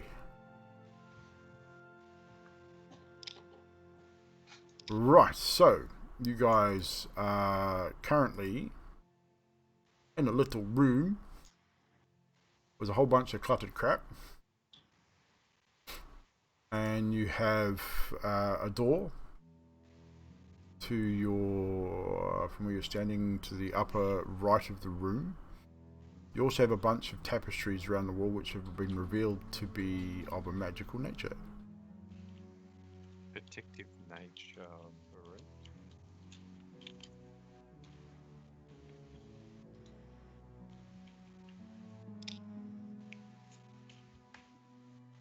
So, what are we doing? Well, Is the door open on the other end or closed? It is closed. So we had the hallway that we walked in Yes, from. which There's that a door is door on open. our right, Yeah, so as you and walked there's in, clutter everywhere else. across the opposite side of the room on the right hand side is a door. Clutter strewn everywhere. You've got tapestries on the walls. 3 tapestries, one on the northern wall, one on the eastern wall, and one on the western wall, and they are all have all lit up with a magical essence, as Head has pointed out. And the door on the opposite side of the room is closed. Do we want to investigate those tapestries since they're glowing with magic, or do we just want to keep them going?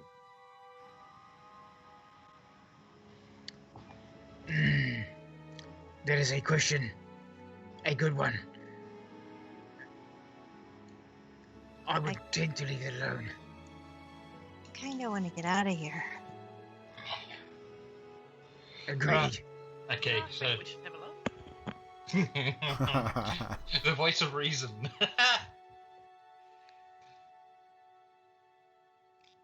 All right, Nutty, go have a look. Nutty? Who is this Nutty that you speak of? He has a pet squirrel in his I'm gonna... Oops. Squirrels and fucking beavers, I tell you. Oh, shit. I'm going to tentatively go over and investigate have a look at one of the tapestries. Which tapestry? East, west, or north? North. North. And how are you going to investigate it? Are you going to touch I'm it? Are you gonna going lift it up. to I'm lift it gonna up? touch it, lift it up. Roll a Constitution saving throw for me, please.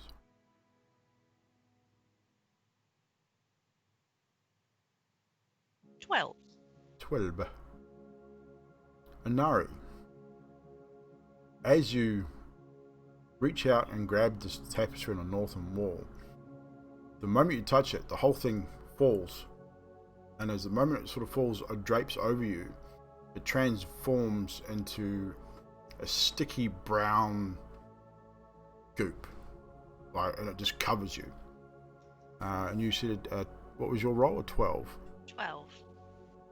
Ugh. You take 22 points of cold damage Yikes. as this seemingly now living brown goop is now attempting to cover your entire body. Guys, you got 6 seconds. What are you doing?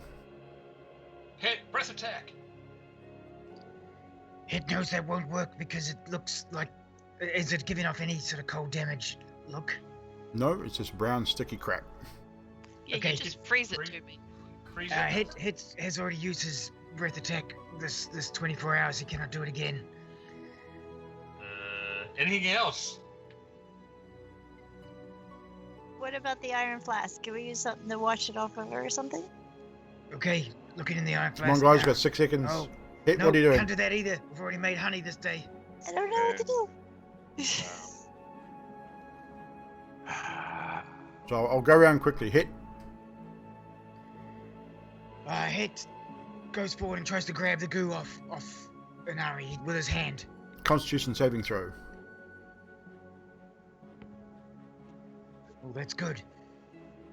17 plus 1, 18. 11 points of cold damage, and half for you because you're resistant.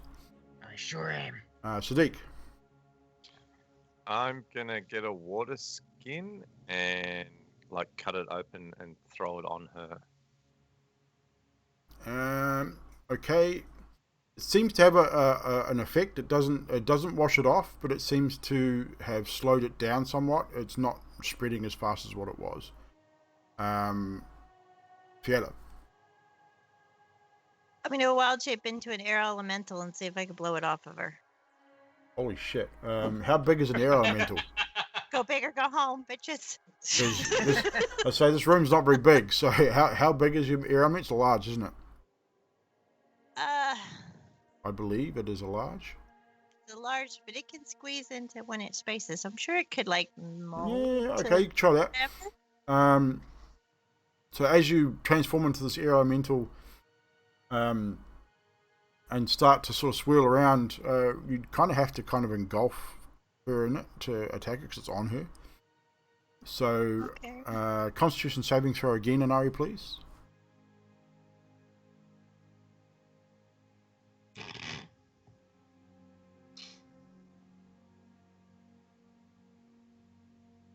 Thirteen. 13. Another 11 points of cold damage. But the brown ooze seems to, with the air and the flowing air, what sort of damage does your air elemental do when it does damage? Is it cold damage? Or air damage, lightning damage? I'm not entirely sure. When it does an attack, is it... It's saying bludgeoning. She has to Okay, make so it. bludgeoning. But she, yeah. Okay, so she takes cold damage from the ooze. Even in this sort of wind, it seems to be again. It slowed it down to almost a stop, so it's not spreading anymore. But it hasn't removed it from her, so it's still on her. Alessandros, your reaction, please. Flame on. Flame on. And what are you going to do specifically with your flame on? Well, I'm not going to slice into it. I'm just going to see if I can sear it.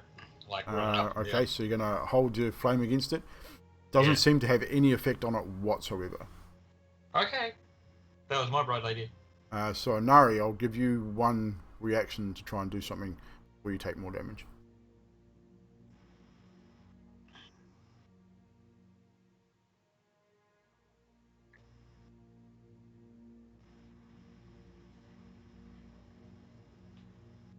You are also now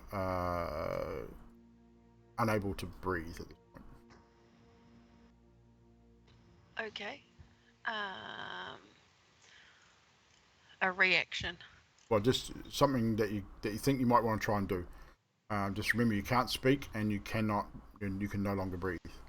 Like it's covering your mouth. It's in your mouth and covering you from head down.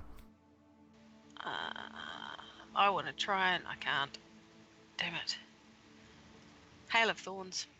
Can't has a vocal component. Damn it. No, nothing I can do. I'm Okay. just going to try and rip it off myself. So what you guys can see now is Inari's just clawing at her face and neck, trying to breathe. She's struggling to breathe with this thing covering her.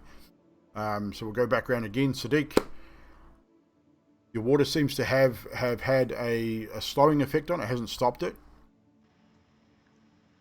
It has not dissipated.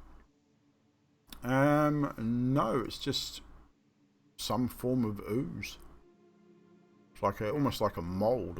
It seems to be like it's almost stopped now moving, but it almost seemed not alive, but just very gross smelling and goopy. Well, I do have another water skin. I won't cut this one open, but I will pour it over her. You pour it over again? Well, like over her face in particular. Okay. It does seem to have somewhat of an effect. It does thin it to the point where if you were able to sort of maybe use an instrument, you could probably clear her airway somewhat. Potentially. I'll get my water skin, dump its content over an RE2. With the water, it seems to be diluting whatever this is. It's still doing damage to her, so I'll need you to make another con save, please, Nari.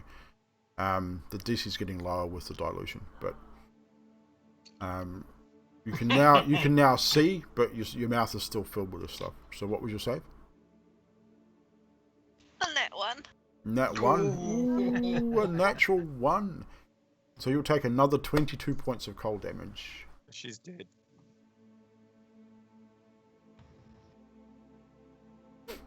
Hit. Hit is going to... Hit traces a sigil in the air, like a circle with a few dots, and he says, 99 ways to die. And he casts Infestation, which is a cloud of mites and fleas and parasites that appear momentarily on this ooze. It must succeed a Constitution saving throw. That will be a 15. So, yay, I win this time. It takes 7 poison damage and must move 5 feet in a random direction on a D4 north, east, southwest. Okay, it doesn't appear to take any damage at all from the mites, and it is unable to move because it has no movement. Ah, right, it has no movement. In that case, that looks like a lot of fleas and mites Pretty buzzing much. around. There's just fleas and mites buzzing all around Inari right now, biting at this stuff, and it doesn't just seem to be doing anything at all. It has thinned out somewhat, so you can now see Inari, but it's still in your mouth, so you're still unable to breathe. Fiela.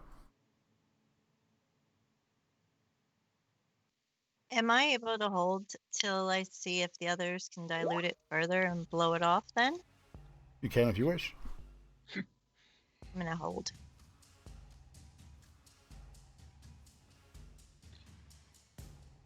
Yes, I will. Let me know when you're unconscious. Alessandros. Oh yeah. I'm out of ideas. Anybody help? Those water skins were working all right. I've just used mine.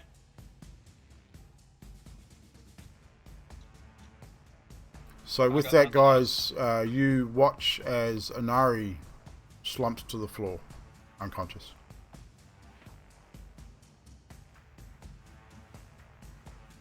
Oh crap! I mean, I could heal her, but if this is gone, if this thing isn't gone, it's going to reduce her again. Let's get it off her. Hit has some more water skins in his pack. He's going to get out another one and dump it on her. So you dump it on her head again? Yes, correct. Anywhere there where it's close to her mouth, that stuff. Okay, so with that, with the third water skin now emptied over her, it does seem to dissipate somewhat. It's not completely off, but it's off her face and neck. She is, however, unconscious. And is now making her first death save. I'm going to pour a superior potion of healing down her throat. Go for it. So that will do 20 points of healing from memory. Yeah, it's one of those ones that we Yeah, found. so it's a greater one. So yeah, so 20 points of healing for you, Inari. You're still unconscious, but you are. Well, no, you wouldn't. You would. The moment the potion sort of runs down your throat, and it takes a few moments, but the effect does eventually bring your hit points back up, and your eyes sort of flutter open. You find you're able to breathe, but the stuff is still clinging to you, and it is still causing damage. You now have the ability to tell them that it is freezing. You are so cold. So cold. I'm just still trying to rip it off my face and get it Well, off. it's off your face. It's just everywhere else. Okay, I'm trying to get it off me. Het has nothing hot, because Het is not good with hot things. If it's cold, maybe we need to do the opposite. You've already seen Alessandros try and do damage to it with fire, and it had no effect. Oh crap, that's right. Why did that not work? Maybe it needs to be colder. Het reaches over and says, to hell with it, and he casts Frostbite on this thing that's on Inari. Constitution save. Nari, make a con save as well, please. The entity fails with a 7.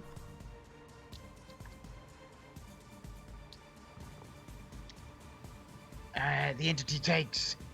What was 13. your roll? What was your roll, Inari? You're muted. We can't hear you. 8. 8? Okay. Oh, so the entity and Inari take 13 cold damage. The entity almost instantly freezes with this cold damage, shatters and falls from Inari's body. Inari, you'll also take 13 points of cold damage as well. Done that already. Is she still up? She is still up. Yeah, and she's freezing. She is very, very cold and very, very hurt. Inari, this is what happens when you touch abjuration magic without knowing what goes on. How many times? How many times? Quick, here, and he gets the jar of eyeballs out of his backpack and he goes, take one of these. Take one of these, it would heal you quickly. So I eat it. You eat it without question. I eat it without questioning him. He's a healer. Why would Make he a do Constitution saving throw for me. that? He's also a prankster. What as he eyeball has- did you give her? Just Just- a small just one, one a of big. the- Just one of the small ones One out of the small? bottom, and My roll Het was shit. 6. and Het was going to cast a healing spell at the same time. So, mate, what was your con save? 6. 6. The moment you bite into it, the cold, sticky, chewy center of this old eyeball, the taste almost like rotten eggs fills your mouth, Try to spit it out. and you vomit, like projectile That vomit. works. You projectile vomit everywhere. Who was closest to you? Probably Het at this point because he handed you the Yes, eyeball. Blaz. I'm assuming Fiola's probably standing over you as well, being a healer. That's probably what she does. So, Het and Fiola, you're both covered in Inari vomit.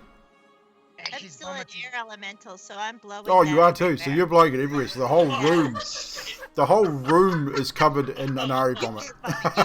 You get vomit. And she's, just before she vomits, Het is casting Cure Wounds for 11 points of healing. So 11 points of healing as well, but you projectile vomit And then he into gets an air projectile elemental. vomit on him.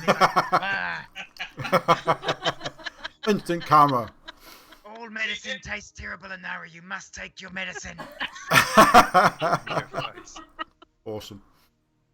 Oh god. So now you're now healed for a further 11 points. As you guys are struggling with the circulating vomit in this room with the air elemental, still whirling around in this room, the one thing you do notice is because of the whirling air, the tapestry on the western wall, as it's being whipped around with the air and is flapping in the wind like a flag, you do notice on the underside of it is a small trapdoor. If only I'd gone for that tapestry. Don't touch the goddamn tapestries. Tapestries? Did you It's say a tapestry. tapestries? I thought I was the one with the lisp here. His tongue is getting caught in his teeth. He is getting upset a little. You had that problem too, so do Okay. all jokes aside, that tapestry is still showing the same abjuration magic, which Certainly is is. protection as well. So the trapdoor might be there, but it is protected. We should probably all stand back and blast that thing to high heavens, underworlds, whatever it is you believe in, before we go near the trapdoor. And Ari, you're not wearing any goddamn armor. You need to stay back. I am running out of energy to cast all these things to save you. You're going to have to eat more of these disgusting tasting eyeballs. Oh yes, and I better mark an eyeball off. You better mark an eyeball off, yes. I look at Hit and I say, after you. Eat this eyeball if you want to live. Is that not a sensible thing? Eat the eyeball You if gotta want do it in the voice. I had to do it in that voice. Eat the eyeball if I want to live. I am not eating the eyeball. Come with Do you me want to if be you want to vomited on live. again? You already did, Mick. That was my point. So I'm gonna say to Fiala, can you please deform the Yeah, because the I- aeromantle is well- still whipping around the vomit in the room, by the way. I stopped whipping and I'm just there. And as you stop whipping, the vomit rains down from the ceiling and still gets you, and because it's everywhere. It's Fiona, quite a lot of you could- quite a lot of stomach contents for such a small person too, by the way. Fiona, you whipped it good. You whipped it real good. So I'm gonna throw my dagger at the tapestry in the west corner. Okay, and what damage does your dagger do? It's piercing, radiant damage. Piercing rain damage. You fire it. You don't roll to hit. You'll hit it. It's a wall.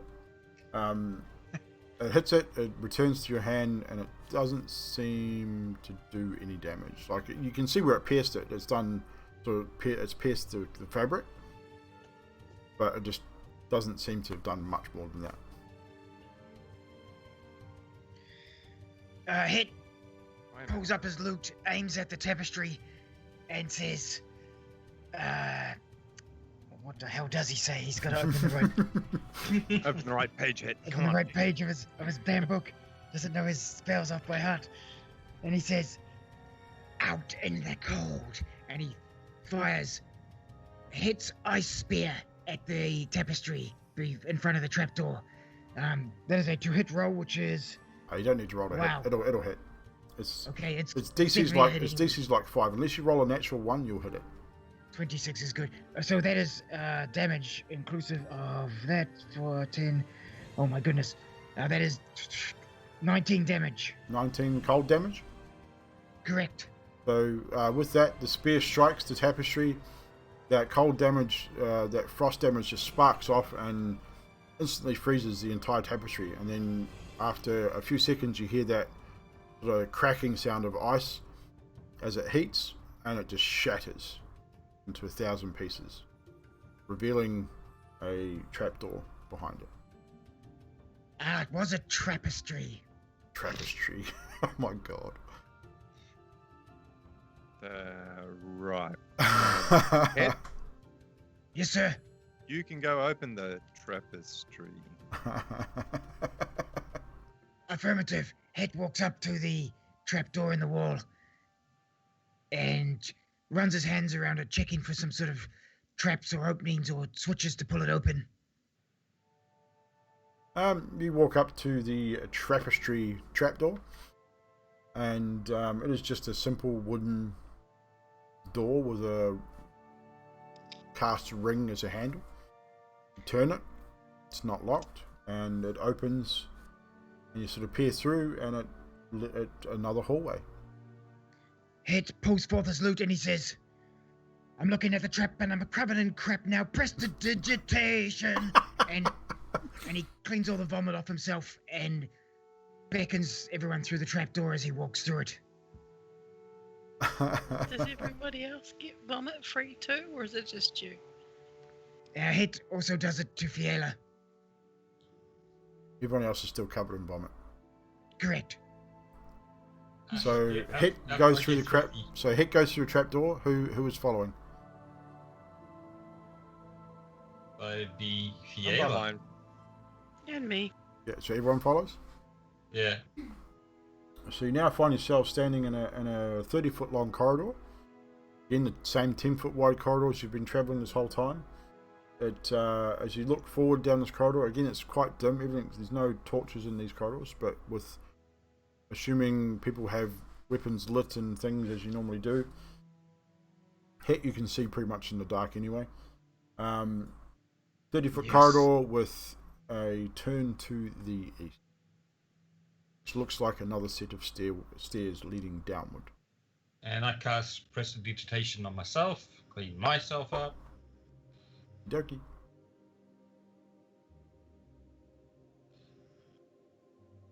Hit steps back and says, Hit should not take the lead. He is rather large in this corridor. He will leave it to the rest of you. Go forth, Sadiq.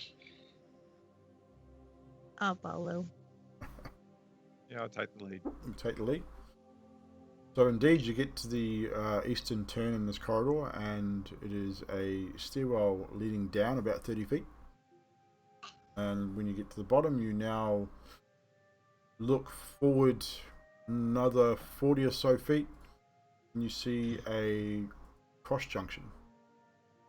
A corridor leading to the north, one to the south, one and a leading, continuing in your current direction. At the end of that one continuing to your current direction, in front of you is another door.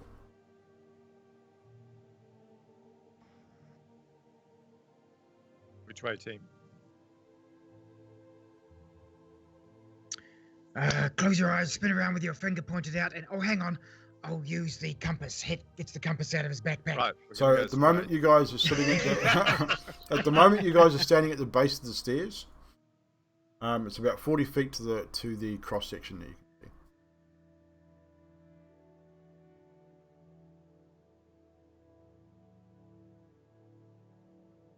see. Left. Always go left. What Fiala said. The riddle said left and left. So we'll go left because that's the right way to go. Okay. So what's the marching order? So Sadiq, you were in front. Who's behind you? Me. Yeah. Yellow. Then Hit. Then me. Then Ellie and Ari bringing up the rear. Yeah, I'll hang back this time. So as you reach this fork in the roads, or crossroads, if you will, Sadiq, I need you to make a dexterity saving throw for me.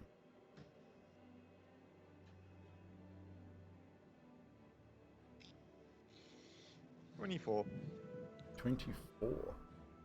As you step into the crossroads, you fall to your knees as the floor beneath you gives way, but you manage to roll, almost dive roll, as you sort of drop and realize what's happening. You roll forward and roll expertly out of the way, in fact, landing back facing your party as the floor gives way and reveals yet another pitfall trap leading to a pit of acid bubbling away at the bottom of this small or 5-foot hole in the floor now. This trap is not reset like the others have, but you're sort of standing there looking back at your group, breathing rather heavily because it took you by surprise, but you were pretty quick on your feet. Oh, crap. Okay. And yeah, Fiala, you're standing right at the edge as it gave away.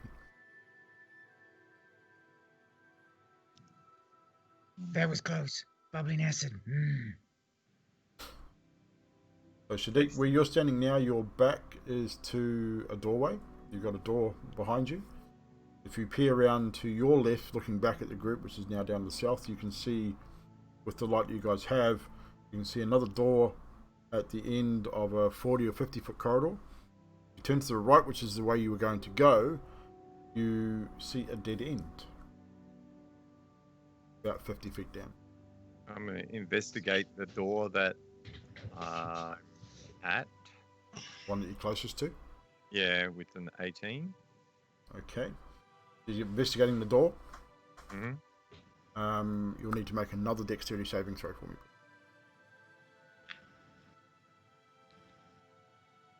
24. Holy shit, man. I got a dex saving throw of +9. So. Holy Jesus. So once again, you feel the floor beneath you right at this door give way and drop out from underneath you. You step back quickly, and this time it's not a bubbling pool of acid at the bottom, but is loaded full of what looks like poisonous snakes. Hissing and the whole bottom of this thing is moving with snakes. It's right in front of the door, and as you step off it, the trap resets and closes back up. You now know the floor. You now know the floor directly in front of this door is trapped. I'm gonna mark it like we have been marking all the traps that reset. Cool. The door looks fine, by the way. With that roll, you didn't really get a chance to fully investigate it, but the door's not locked. You sort of turned the handle and it moved, and it didn't seem to have anything untoward about the door. I'm gonna try to open the door, but not step on the. Easy enough, so it's 5 feet. I mean, it's not a stretch. So you push it open, and it reveals more corridor, another 40 or so feet before it turns to the south. I was like, so we went left, and do we go left again through this door, or? No, where you are, you're straight across. The pit, the door that was closest to you was straight across. The pit that Fiola's standing at, she looks left. There is a corridor with no door at the end. Looks like it's dead end. And the corridor to the right, which is to your south, has a door at the end. You're looking to the east currently, Sadiq, through an open door. Which way, guys? We got this way to another door, or that way to another door? Left? Let's split the party. Split up. Oh, that's good. Yeah, that always goes well, Het. It was just joking. Just wanted to see what you would say. Which one's westish? The way you came was west. So maybe we need to go eastish? Actually, no. The way that Sadiq is west. The way you Fiona came did was say east. left and left. Left and left. So if you wanted to go left from where Fiala is, you'd have to go north from the pit trap that Sadiq trapped first. So you'd have to go back, Sadiq, and jump across. Bless you. And again.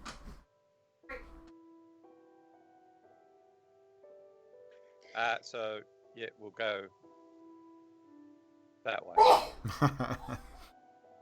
So you all jump across the I'm pitfall. allergic to being down here. It's not good. You're now all standing in a 50-foot corridor that seemingly goes nowhere.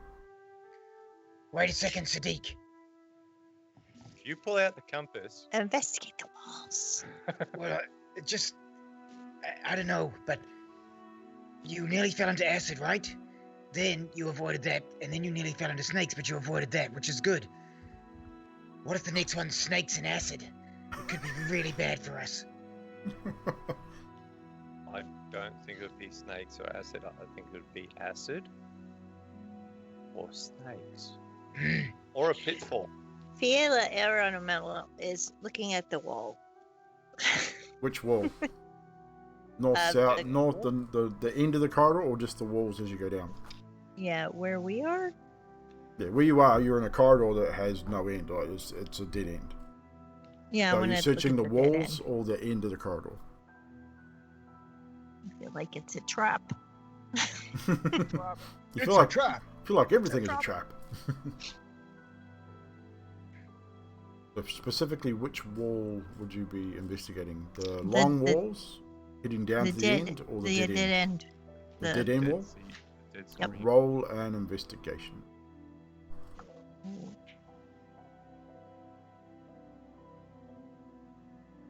I'm not good at these. 9. 9. 1 second, I gotta see where you are in my thing. So a 9.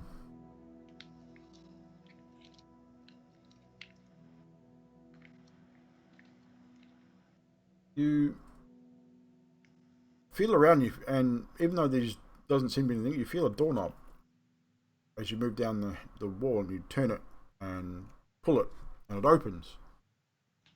but there is literally a 5x5 room. Looks like a closet. It's just looks like nothing. Cool. We found the cleaning closet. It's literally another 5x5 room with the door that looks like stone. It was illusionary, but it's just 5x5 room, nothing in it.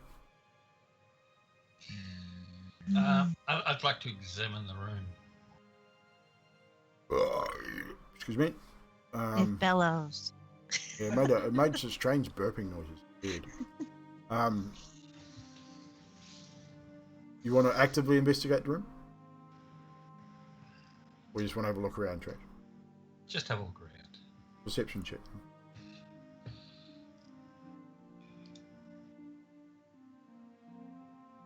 15. Looks like a room. Oh. Who wants to go in and investigate? Yeah, why would they hide a room that's nothing in it? It's got to be something in it. Either that or there's something in the traps that we didn't fall into. Well, one was snake and one was acid.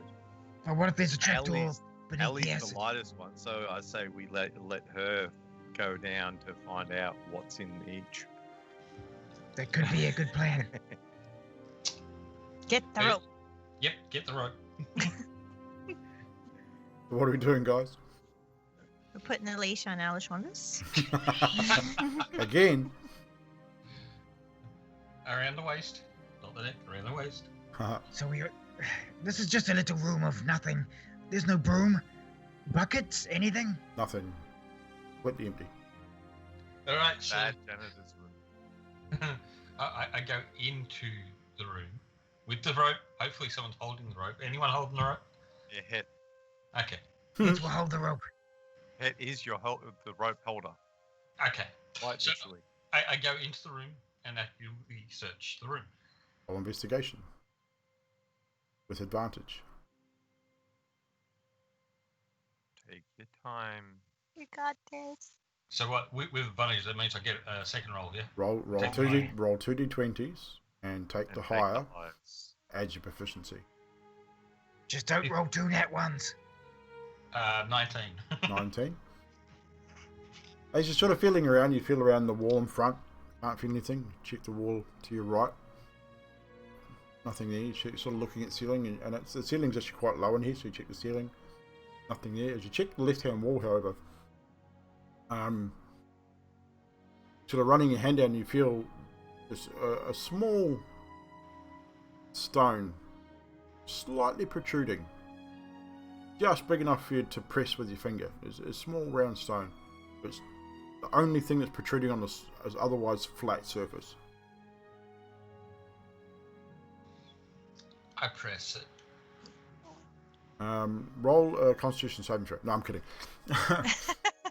As you sort of press it in, and it makes that mechanical sort of whirring sound, and then the wall slides to the left, revealing a crawl space. 5 feet by 5 feet. A crawl space. So we went through a trapdoor to find a secret door that was hidden behind an illusion. I'm starting to get the feeling that we're getting close to the inner, like, lair, or maybe, kinda. God, I hope so. Well, there's a lot of traps and shit just in the middle of nowhere for the stupid reason of being there. I'll go in. You go. Who's gonna go in first? Ellie's going in first. I I got the hit points. I'll go in. How about we send Het's pet through first? Oh, Yes. Killick. Spider People are form. starting to think. No, I like the idea of sending Ellie in. Killick, spider form, and go through and have a look. So, Killick comes out of the void as his little white spider and goes through the crawl space. And are you in Killick vision or in your own vision? Het will drop into Killick vision. He will sit on the floor cross-legged as best his fat legs can, and he will go into Killick vision. So, Killick, has Killick got dark vision? I I shall check, but I believe so. I think the imps do. I'm not 100% sure. I think as a spider they do too. Anyway. Yes, well, normal dark vision for 120 feet. Okay, cool. That actually makes it very good. So this corridor is about 120 feet long. So as he sort of skitters down, once he reaches that 100-foot mark over Het, you lose connection with him. So you're now back to Het vision. Oh crap. But after about 10 or 15 minutes, he scutters back and you are able to reconnect with him, and he informs you telepathically that at the end of this corridor end of this crawl space is another corridor that runs about 20 feet and then turns back to the east, where there's another 40 or 50 foot corridor with a large steel door at the end. Damn, that was quick. It says, so Kelek has come back and he says it's pretty safe. At the end of the next Took about corridor, 30 minutes total. At the end of the next corridor, there is a large pile of treasure that we should probably avoid, but nonetheless, it's safe. Yeah, let's start going in the crawl place. So Fiala just goes in without any warning. That would be yes. So Yeah, Fiala points disappears. to the crawl space. Yeah. So Fiala Alright, disappears wait. down the crawl space. Who's He following? yells out, by the way, there's no treasure, just kidding. Fiala crawls back out of the crawl space.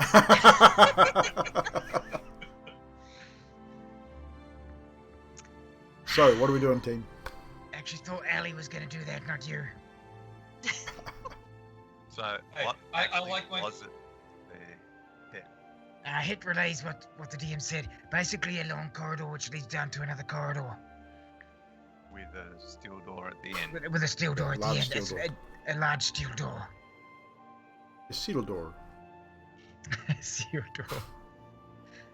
So do we want to go to this steel door because, the last one was the place where Ellie got burnt. You Yeah, made let's a go. you made a valid point though that this trapdoors and hidden things and traps, it must signify something rather important. When we get down to the door and make decisions there. That sounds like a plan. Posture check, chaps. Ballroom. Check your posture. And then I go back in the crawl space. So, Fiala's first in the crawl space. Who's next? I'll go next. Sadiq, Alessandros, Het, Benanari. Yes. Sounds good. Sounds good. So it takes you guys a little bit longer than Collect. Collect was a lot smaller and a lot more nimble. You guys are a bit bigger, especially Het. The 5x5 sort of crawl space. It's a little bit of a squeeze. But it takes you guys about 20 minutes to crawl, 20-25 minutes to crawl the length of this tunnel. You indeed emerge on the other end into a 10-foot wide corridor. Spans about 25 feet before turning back to the east, opening out into a 40-foot corridor. And indeed, at the end of this corridor is a large steel door. Just one thing, while we're in this crawl space, Yes. I use prestidigitation and go fart. See, Het was behind me. Do you create the smell to go with it? Yes. I'm first, so this doesn't bother me. You all hear it though, it echoes throughout this whole chamber. Anari's near the end as well. So Yeah, she's so- popping in her face as well. All of a sudden, Het, you're the closest, you probably hear it louder than more than anybody else, but you hear come from Alessandros, and then the most disgusting smell you've ever smelled in your life. Sadiq, you smell it also, and so does Anari. And actually, you all will, and it's almost gagging. It's very, like, rotten eggs versus rotten cabbage. I don't have anything left to throw. Ellie, what did you have for lunch? That is disgusting. No, I don't know what you're balls. talking about. I keep crawling down. Het, con save from you, please, considering you're right there. What type of save a con? Con save, please. Yeah, no, that's 9. Yeah, your eyes are watering. They sure are. You vomit into your mouth a little bit. Whether you spit it out, it's up to you. But it's not like power vomiting like an Ari did, but it's pretty close. Oh, that is not so good. Don't worry, Anari. I think I can fix this. The smell is bad. It's worse than your dad. It's prestidigitation. And I cleaned it up just like that. Thanks, Ash. That was really rank. Awesome. Yeah, that Well was done. like when Well done. the time I ate skunk for lunch. That was not good. Tastes worse than beaver? I mean, beaver's actually pretty good all around from what I've had of it so far. Skunk for lunch? You're muted, Fiona. Really? I mean, you eat what you can get, right? Sometimes when you're foraging in the wilderness. As long as you don't eat anything that's been left like a brown log shape, you're fine. No, if it's skunk, you leave it there. You don't eat skunk. Skunk is an animal too. Does it taste as bad as it smells? Oh, absolutely. And it comes out twice as bad smelling. You know, like if you wear your armor to bed and it's uncomfortable and sweaty, and then you wear it to bed for like a week, and then you try and eat the edge of your armor to see what that smell would taste like. That's kind of what it's like. I've never done that, but okay. No, me either. But apparently you know what it tastes like yet, so that kind of tells me that there's a bit of a story behind all of that.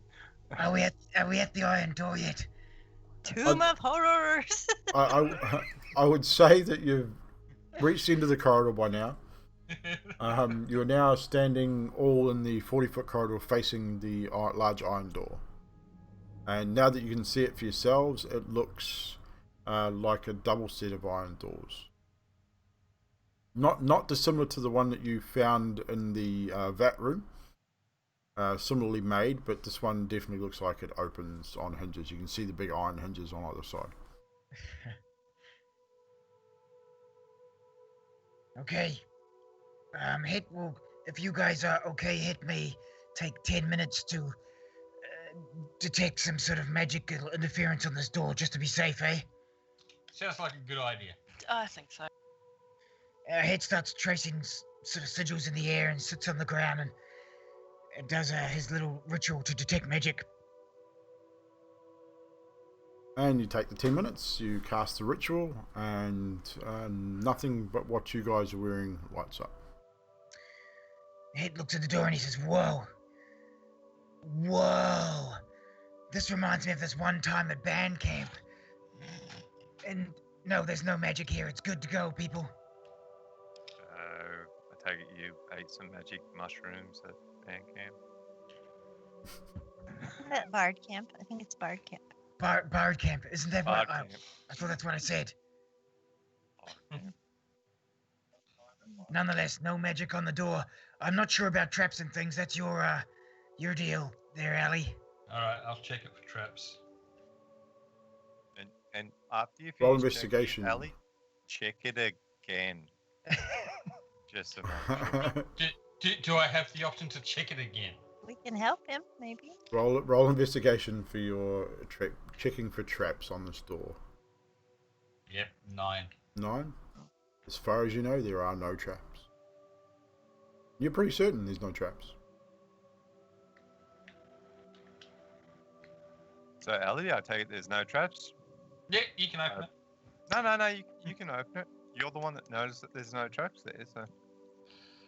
I can open it. Fiala, please don't do this. Oh, DM, do elementals speak? No, 'Cause I they haven't do really not. spoken yet. Oh yeah, No, good I haven't point. spoken yet, so Elementals do not speak. No. I just point at me like, I mean, Actually- if you're an air elemental, you could probably go. That's about it. Fire elemental, you mean you could spit fire, I guess, but no, you don't have the ability to speak as elemental. Right. point at All me right. and I point at the door. So who's opening the door? Is the door locked? Not locked. I open the door. He tried the lock. He opened it. what you see is, from standing at the doorway, is this. If you look at my camera, you will see a large pillared room. However, what you see there is not exactly what you see. What you do see is that quite a number of these pillars have been broken and are lying in ruins around the room. If you are stepping in, is anyone stepping into the room? You're all stepping into the room? Yeah, I'm stepping in. As you step into the room, you do notice in the far right corner, which would be the bottom right on the map there, a large hole in the wall. And yeah, like I say, several of these pillars have been destroyed. At the top of the room there to your left, you see 3 doors, and it looks like sort of they're jutting out. From where you are, you can see another one of those green faces, same as you found when you first came into the tomb. And at the base of that face is a pile of gear that is very familiar to you, Inari. In fact, looks much like the gear that you recently lost. Found your shit, Is that a Ari. bow? There is a backpack, there is a pile of armor, a bow, a quiver, How far away did you say it was? about 40 feet from where you are from the door. Hold on, Inari. Go. This seems like a lure. I'm gonna tentatively checking for traps as I go. You're Check gonna my- you're gonna go towards your gear and check for traps. As I go. Roll Yes, investigation. Detect magic. Detect magic. You're not detecting any magical aura on anything in this room as thus far. Okay, So what? thank you. What me to roll? Investigation, please. 16. Doesn't seem to be any traps as you move forward. Okay. Take your if you're going cautiously, take you about 5 minutes just to move forward and slowly get to where the gear is. I'm gonna pick up my gear. As you bend down to pick up your gear, your hand passes right through it. It is Damn it. nothing but an illusion. That's just mean. And hit you're surprised because you believe that Right, it's illusionary. It's like, but my detect magic should have detected that, but it hasn't. It's odd. Oh shit, guys. I should have. That did not come up as magic for me. There is something wrong. Hit gets out the compass and starts holding the compass in the center of the room. What is the compass doing? Did you move to the center of the room?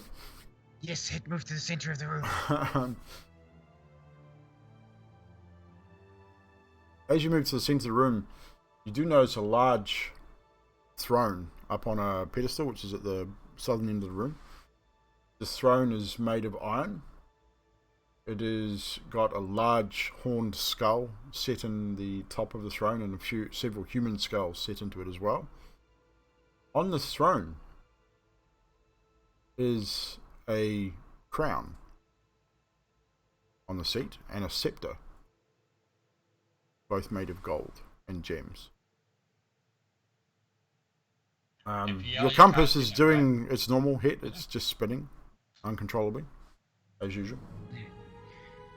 Hit looks at the compass, he looks at the group, and he says, the compass seems to be saying that this throne is the center focus of this room, and he clicks the compass closed and put it back in his bag. What you also notice as you're sort of scanning the room is in the southeastern corner, the bottom right corner there, near where the hole is, there's a large pile of charred remains. Looks like bones and bits and pieces, but it's just a big pile of ash and bone.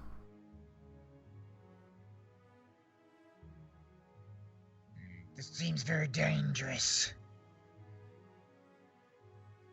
It looks like there's crisped and blackened remains of clothing, arms and armor. It's pretty gruesome sight. I point at me and point at the throne. Oh dear.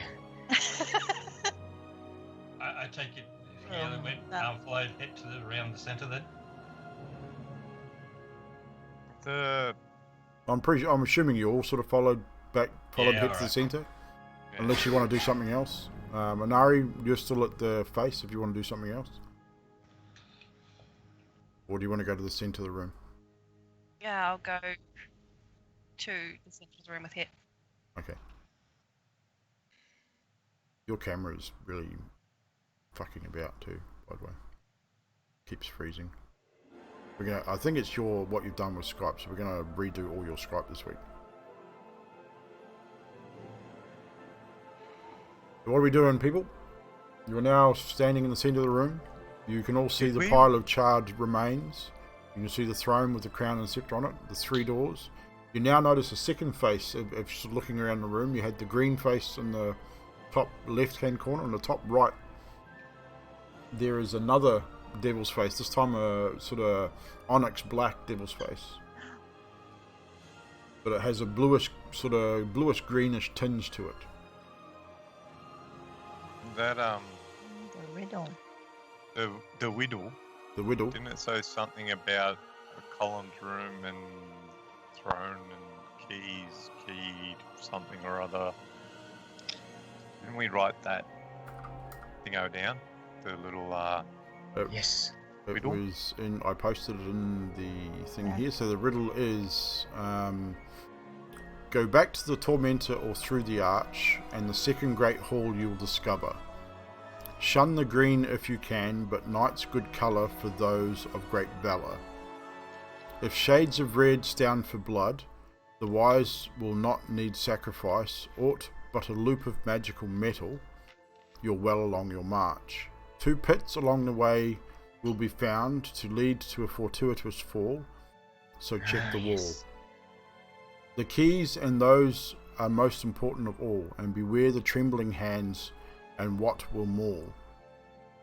If you find the false, you'll find the true, and into the columned hall you'll come. And there the throne that's key and keyed. The iron men of visage grim do more than meets the viewer's eye. You've left and found my tomb, now your souls will die. Well, I got the feeling we're in that giant tomb thingy. The throne talks of keys and keyed. It makes it sound like there should be a key here. We picked up a key, Don't we right? have a couple of keys? You have a key. Yeah, we have 2 halves of a key we stuck together, which I wrote down here. I gave to Gold key, one. Inari. Yes, she did. Yes, a golden key. Which Inari put in her pocket. I take out the key and give it back to Hit. Oh crap! Why would you do such a thing? Because you look like you know what you're doing. Okay. And every time I touch something, I nearly die, so... That's also true. Oh, by the way, Het, your detect magic does detect a magical effect on the crown and both ends of the scepter. I hold my hand out for the key and point. Hit hands Fiela the key. The air elemental Fiela get the key and he says, okay, my dear, but the crown and the scepter, just remember this could be a trap before we go taking things, okay? Oh yes, the golden end of the scepter and the crown are both abjuration magic, and the silver end of the scepter is necromantic magic. Okay, so this is not fun and games now. This is not Hit having jokes. Please be careful. And he hands Fiela the key. Gil remembers all about acquiration magic. All right. I'm gonna Acquiration? What? acquiration magic, where you acquire the magic. Anyway, I'm gonna slowly look for, go towards the throne and look for any openings that look like a keyhole. Roll investigation. Oh, I'm not good at that.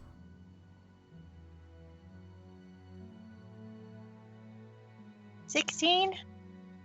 You look all around the throne, you search the skulls, you search the seat. Daring not to touch the scepter and crown at this point, you look around the back of it, cannot find a keyhole. Ah. I look at them like this You're doing great. Keep going. Maybe the keyhole is in the stick thing or the crown thing. The scepter? The ends of the scepter, maybe? Can I look at the crown and the scepter without touching it? Don't know what to- While you're standing at the throne, the one thing you do notice is there's the obsidian throne. It's inlaid with silver and ivory skulls. Looking more closely, the crown is a golden crown with rubies and jade stones inlaid in it. Scepter is made of gold and electrum, and it has a gold sort of top on it, like a round sort of ball, and then it has a silver cap on the other end.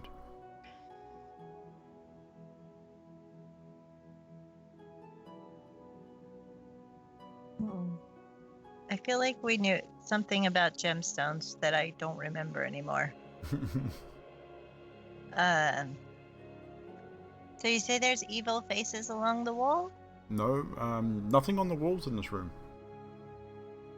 Oh, wasn't there the green and the black? Oh, the two faces, the two devils at the other end. So at the opposite end of the room, you've got two devils' faces. The green one, which is the same colour and size as the one that you found at the very entrance of the tomb. And the one on the other end is a bluish green. Same shape and size, but it's just a different colour. And it's on the opposite end.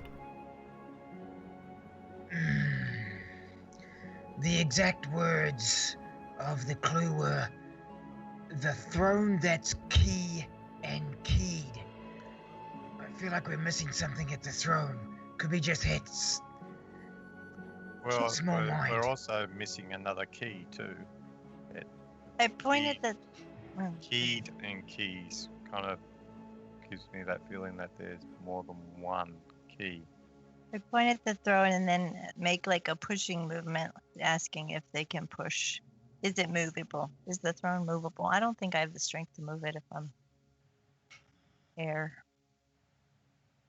Are you an air elemental, are you? Yeah. Did you retransform?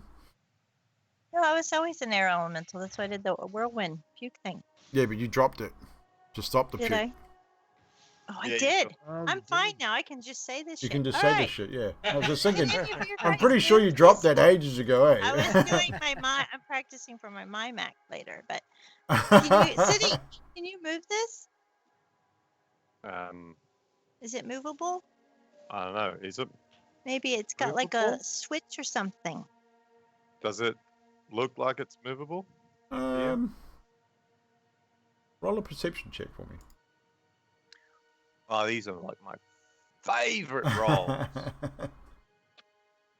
11 minus 1, that'd be 10. No, it looks pretty solid. Okay. So there you go. It looks pretty solid, so I don't think it's movable. Any other ideas? Can I sit on it without touching the crown and scepter? No, the crown is right in the center of the seat.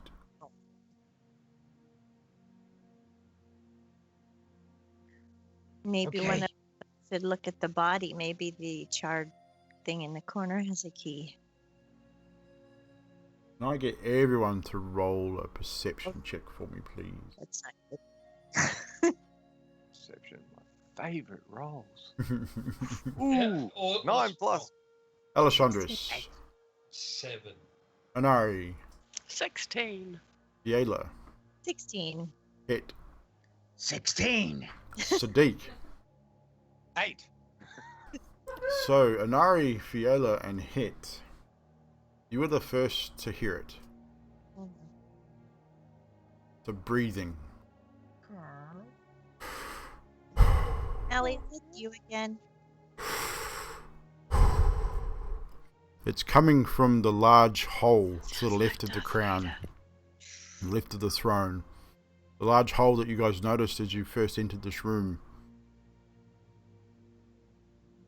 And it gets a little louder. Now you all hear it. And so you're all standing at the throne, yes? Correct. at this point. Well, it is. So, or around in proximity to the throne, yeah. Yeah. As you hear this breathing, and you all hear sort of and realize in which direction it's coming from, you sort of turn, and slowly, a large, round figure emerges from this hole. Its large eye turns Oh, fuck. towards you. Its gaping, toothy maw dripping with drool and slime We're dead. We're so dead. Isn't this as what it we look moves for, into though? the room. You can see the large tentacles that should be where its hair is, all topped with own separate eyes, all turn and look in your direction. And it says in a low, deep voice, "What have we here?" And that's where we'll call tonight's show. Just No. lastly, Hit says, "Whoa, that was lucky. With that heavy breathing, I thought it was a teenage boy in there." I'm frozen. You are frozen. I told you your camera was having issues. Oh, you're good now. Am I? Nah, well, now you're good. We're going to have to sort your camera out. But that is where we're going to call it, ladies and gentlemen. We're all dead. So, yes, the pillared room. Oh, yeah. So next Sunday night, ladies and gentlemen, we will indeed pick up where we've just finished off with our team facing this large one-eyed beast. Really should have rested, guys. Yeah, I was actually, Well- I was actually going to say, how about we close the doors and take like a long rest right there? I was waiting for it. Honestly, I was waiting for it, and he never did it. And I thought, well, he's been here long enough now to have disturbed him. The dice roll went in my favour, so. I'm good. Magic till the cows come home. So, yes, guys, this episode will be up on YouTube. I will start the upload tomorrow afternoon, so it should be there first thing Tuesday morning, if not late Monday night. So make sure you go and check out the YouTube and subscribe. If you want to catch up with the previous episodes, all the previous episodes are there. We've got a 2-part one-shot which is up there. There are 4 parts to the Curse of Strahd campaign that I never got a chance to finish. I will look at redoing a Curse of Strahd at some point. Hopefully with those guys again, I'm not sure.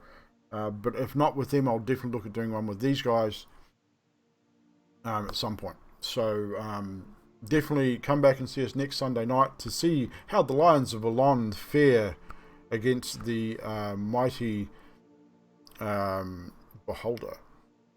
Just so that everyone knows what it is. I think most of the players know exactly what they're facing. The characters have heard about it; they're not entirely sure, but the players know what they're talking, what we're dealing with. We did. I have Just made a some, watcher. I have made some changes to the creature, so it's not exactly how it is in the modules, but it'll be formidable nonetheless. Inari, Yeah. get ready with those crits, okay? Get ready with those. Hey, glue a bunch of eyeballs on you. Pretend you're one of them. You are not. thinking fast XP what for Hit this was already evening, thinking. guys. Can I get a D20 roll? You don't get bugger all from the snakes, but we get a D20 roll from somebody, please. 18. 18. Oh, and I rolls a decent roll, so we'll make that 1800. Woohoo! Good role play. We had a couple of good combat situations there. Inari almost died. Still with no armor and very few arrows, so I don't know how this is going to fare well for Inari this battle. She was being hopeful. She thought she might find her armor. May still do. Who knows? So if you guys hadn't figured out, all of the players leveled up at the end of the last show. So they're all now level 10. They have some more abilities, a little bit more HP, which is certainly going to help them in the situation. Inari, however, only has her base stuff. She doesn't have any armor right now. So we'll see how that pans out for them. So, guys, I hope you will rejoin us next week. But that is it for us. I think we're going to quickly just see who's online. Who we're going to raid? Or we're going to host a raid. Somebody I don't know. Give me 1 second here. See who's online. Never. There's 3 of us. Shush you. Don't know who you are, but shush. Duke of Flukes. Easting meets Westing. Exclusive Nerds. Scourge. Jester Gaming. Oh, D&D. We got anyone we know on D&D playing at the moment? Friendly hero playing. You say that every week, and I said their streams went really weird.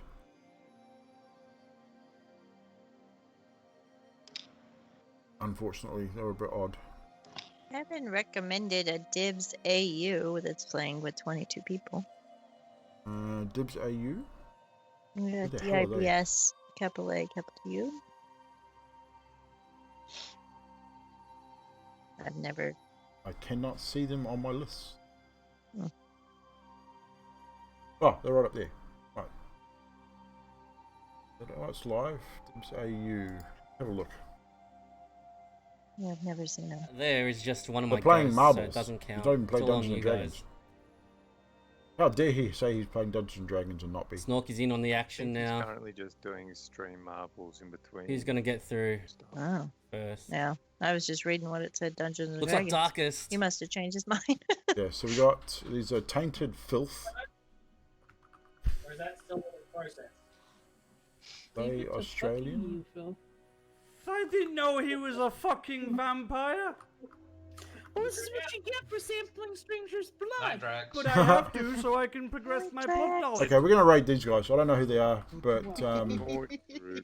You might want to start doing background checks, Pumpkin. they seem rather funny. Actually, interesting thought here. We're gonna raid these fellas here. We're gonna start the raid when I can find my Not that raid interesting channel. at the moment. You do know that Tainted this Filth. creature is still on the same plane of existence. So start the raid, and we're gonna play the thing and stuff, and we'll see you guys next week. It's okay, Bates. If you lose,